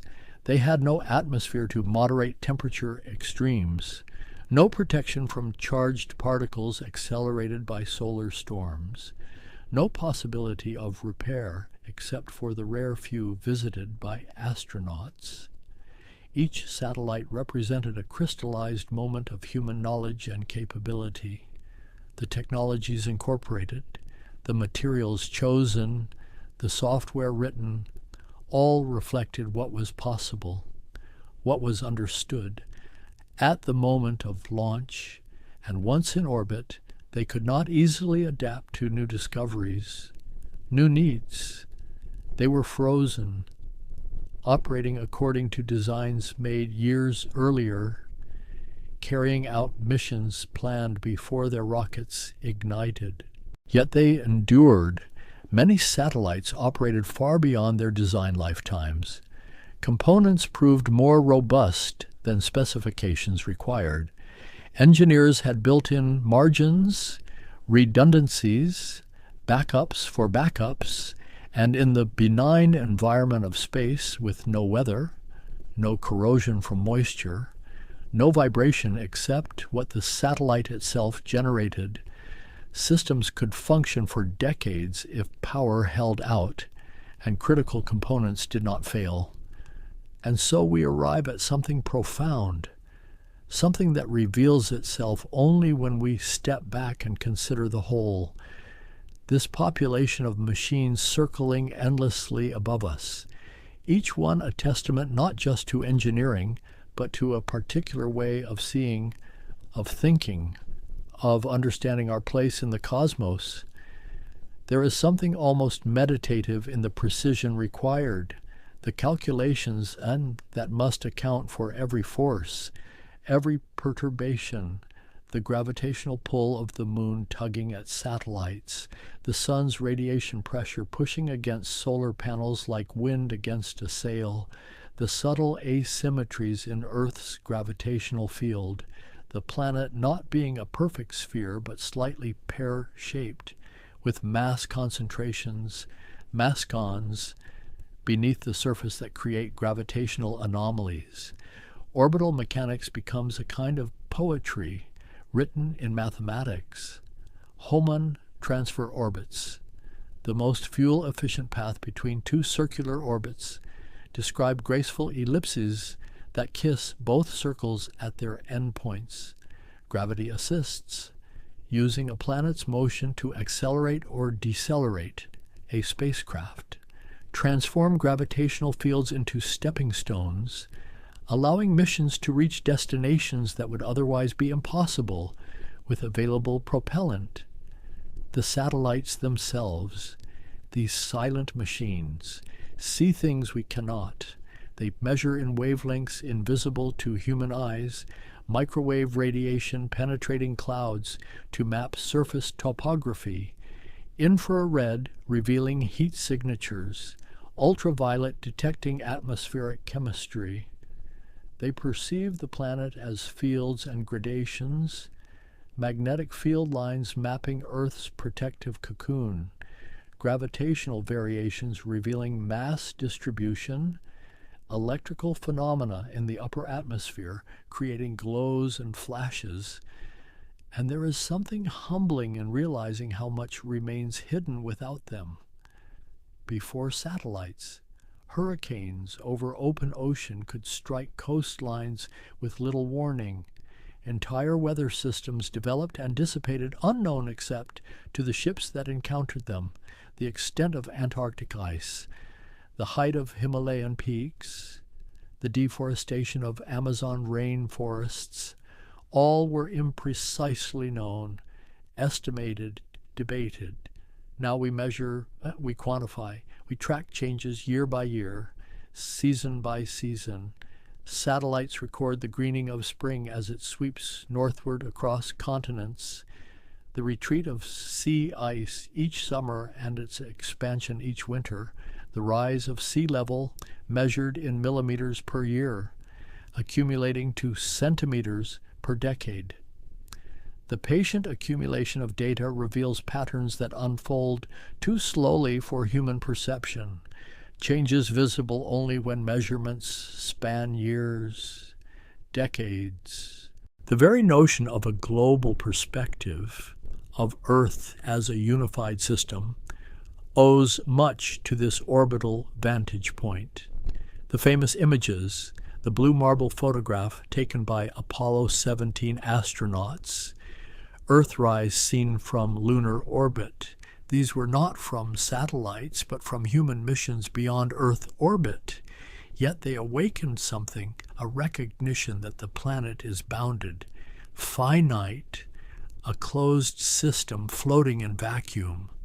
Satellites reinforce this understanding because their instruments measure inputs and outputs, solar radiation arriving, terrestrial radiation departing, the energy balance that determines climate, the carbon cycle that moves atoms between atmosphere, ocean, biosphere, rock, the water cycle that lifts moisture from oceans and deposits it as rain and snow, all become visible as interconnected flows, as systems that can be modeled, predicted, understood in new ways. And yet, for all this capability, all this reach, satellites remain fundamentally limited. They see surfaces, not depths. They detect what radiates or reflects, not what lies hidden beneath ocean waves or soil. They measure what changes rapidly enough to be detected, not the slow creep of geological processes. They are tools, immensely capable tools, but still bound by the physics of their sensors, the resolution of their optics, the sensitivity of their receivers. There is also fragility here, rarely acknowledged. The satellites depend on ground infrastructure, tracking stations, command centers, personnel monitoring telemetry, analyzing data. A satellite cut off from ground contact becomes orphaned, unable to receive new instructions, limited to executing whatever autonomous programming it carries. Some satellites, the old ones, lacked sophisticated onboard computers, required constant guidance from Earth, while newer platform, more autonomous, could still operate for days or weeks without contact. They too eventually need human intervention, and the orbits themselves, though stable for years or decades, are not permanent. Low Earth orbit satellites constantly battle atmospheric drag. Thin wisps of air at 400 kilometers altitude, thinner still at 600, but present nonetheless. Each passage through the atmosphere, even at these altitudes, creates friction, robs energy, lowers the orbit slightly, without periodic reboosts, without thrusters firing to restore altitude. Even the International Space Station would eventually spiral down, would fall, would burn. Higher satellites in geostationary orbit face different threats. The gravitational influence of moon and sun perturbs their positions. Radiation gradually degrades solar panels, reducing power generation. Electronic components accumulate damage from high-energy particles, eventually failing.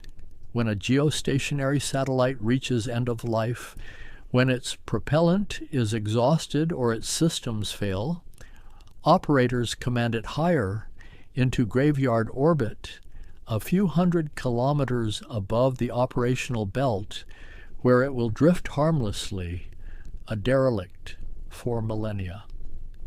The question of sustainability, of whether this expansion can continue, grows more pressing with each launch. The debris field expands. Collisions create fragments. Each fragment becomes a potential projectile, orbiting at kilometers per second, carrying kinetic energy enough to damage or destroy whatever it strikes. The Kessler syndrome, predicted by NASA scientist Donald Kessler, describes a cascade where collisions create debris that causes more collisions, exponentially increasing the debris population until certain orbital regions become unusable. Mitigation efforts, international guidelines, call for satellites to be designed for deorbiting at end of life, either burning up during atmospheric re-entry or moving to graveyard orbits. But compliance is voluntary, and many older satellites, launched before these concerns were recognized, remain in orbit with no means of removal. We have littered the space around our planet, perhaps not irreparably, but significantly, creating hazards that will persist for decades or centuries. Yet even acknowledging these challenges, these limitations, the achievement remains extraordinary. We have extended human perception into a realm we cannot directly inhabit for more than brief periods. We have created systems that operate autonomously for years, that measure and record and transmit, that maintain their orbits and orientations, that harvest energy from sunlight and store it in batteries, that perform their designed functions with remarkable reliability despite operating in vacuum, in radiation, in temperature extremes. And now, as thoughts drift toward conclusion, toward the gentle closing of this contemplation, I find myself returning to the essential wonder, the quiet astonishment that never quite fades, that we have done this, that we continue to do this, that above us now, this very moment, thousands of machines trace their invisible paths. Some are the size of refrigerators, some larger than buses. They carry names we might recognize. Hubble, the International Space Station, GPS satellites that millions use daily without thought. And they carry names we have never heard, obscure designations, catalog numbers, satellites serving purposes known only to their operators, performing measurements that contribute to knowledge in ways both immediate and subtle. The night sky, if we could see in radio frequencies, would blaze with transmissions, a constant chatter of telemetry and data, of television signals and phone calls, of GPS timing codes and weather imagery, of reconnaissance data and scientific measurements, all flowing down from orbit, invisible rivers of information encoded in electromagnetic waves. But we cannot see radio waves, and so the sky appears as it has always appeared. Stars and planets, the moon in its phases, the occasional meteor, and the satellites remain hidden, except for those brief moments around dawn or dusk, when they catch sunlight while the ground below lies in shadow, appearing as moving stars. Bright points gliding steadily across the constellations, silent, unremarked by most who glimpse them. There is something appropriate in this invisibility, in the way satellites do their work unseen.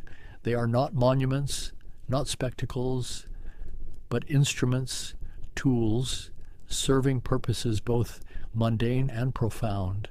They help us navigate, communicate, understand weather and climate, observe the universe beyond Earth. They have become woven into the infrastructure of modern civilization so thoroughly that their absence would be immediately, dramatically felt. Imagine a world without satellites, without GPS, without satellite communications, Without weather forecasting based on orbital observations, without the early warning systems that watch for missile launches and natural disasters, the gap would be enormous, unbridgeable with ground-based technology alone. We have become dependent, perhaps unwisely so, on this infrastructure floating above us, vulnerable to solar storms, to debris impacts, to the eventual decay of orbits. But for now, tonight, they continue their rounds, each one following the mathematics of its particular trajectory, each one powered by sunlight converted to electricity, each one transmitting its signals earthward.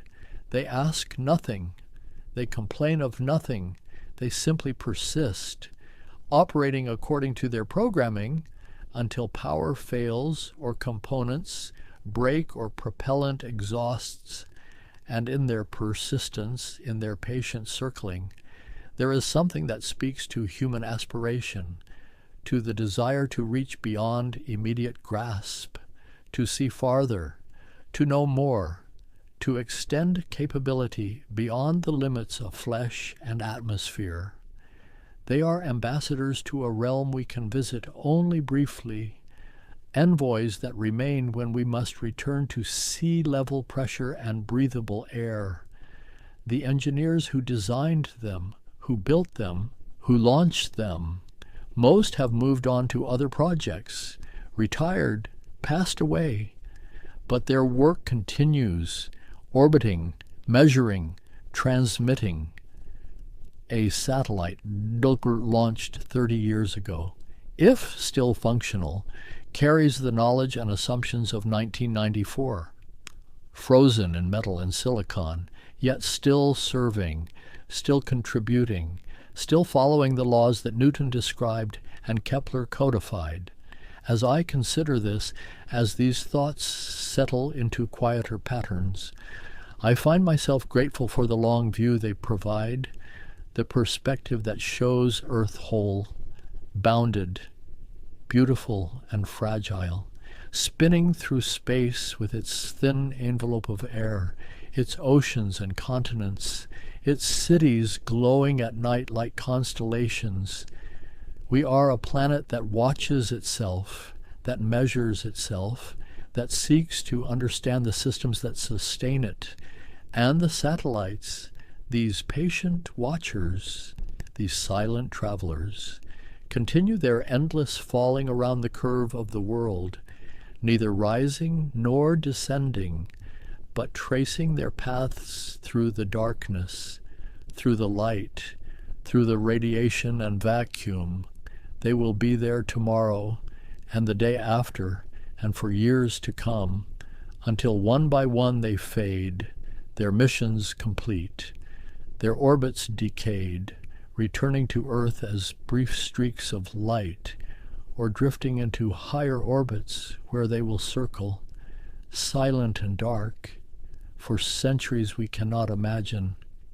The sky is vast and filled with invisible journeys, and the night continues, and somewhere above, the satellites trace their geometries, their ellipses and circles, their precise and perfect paths, falling forever, falling around home,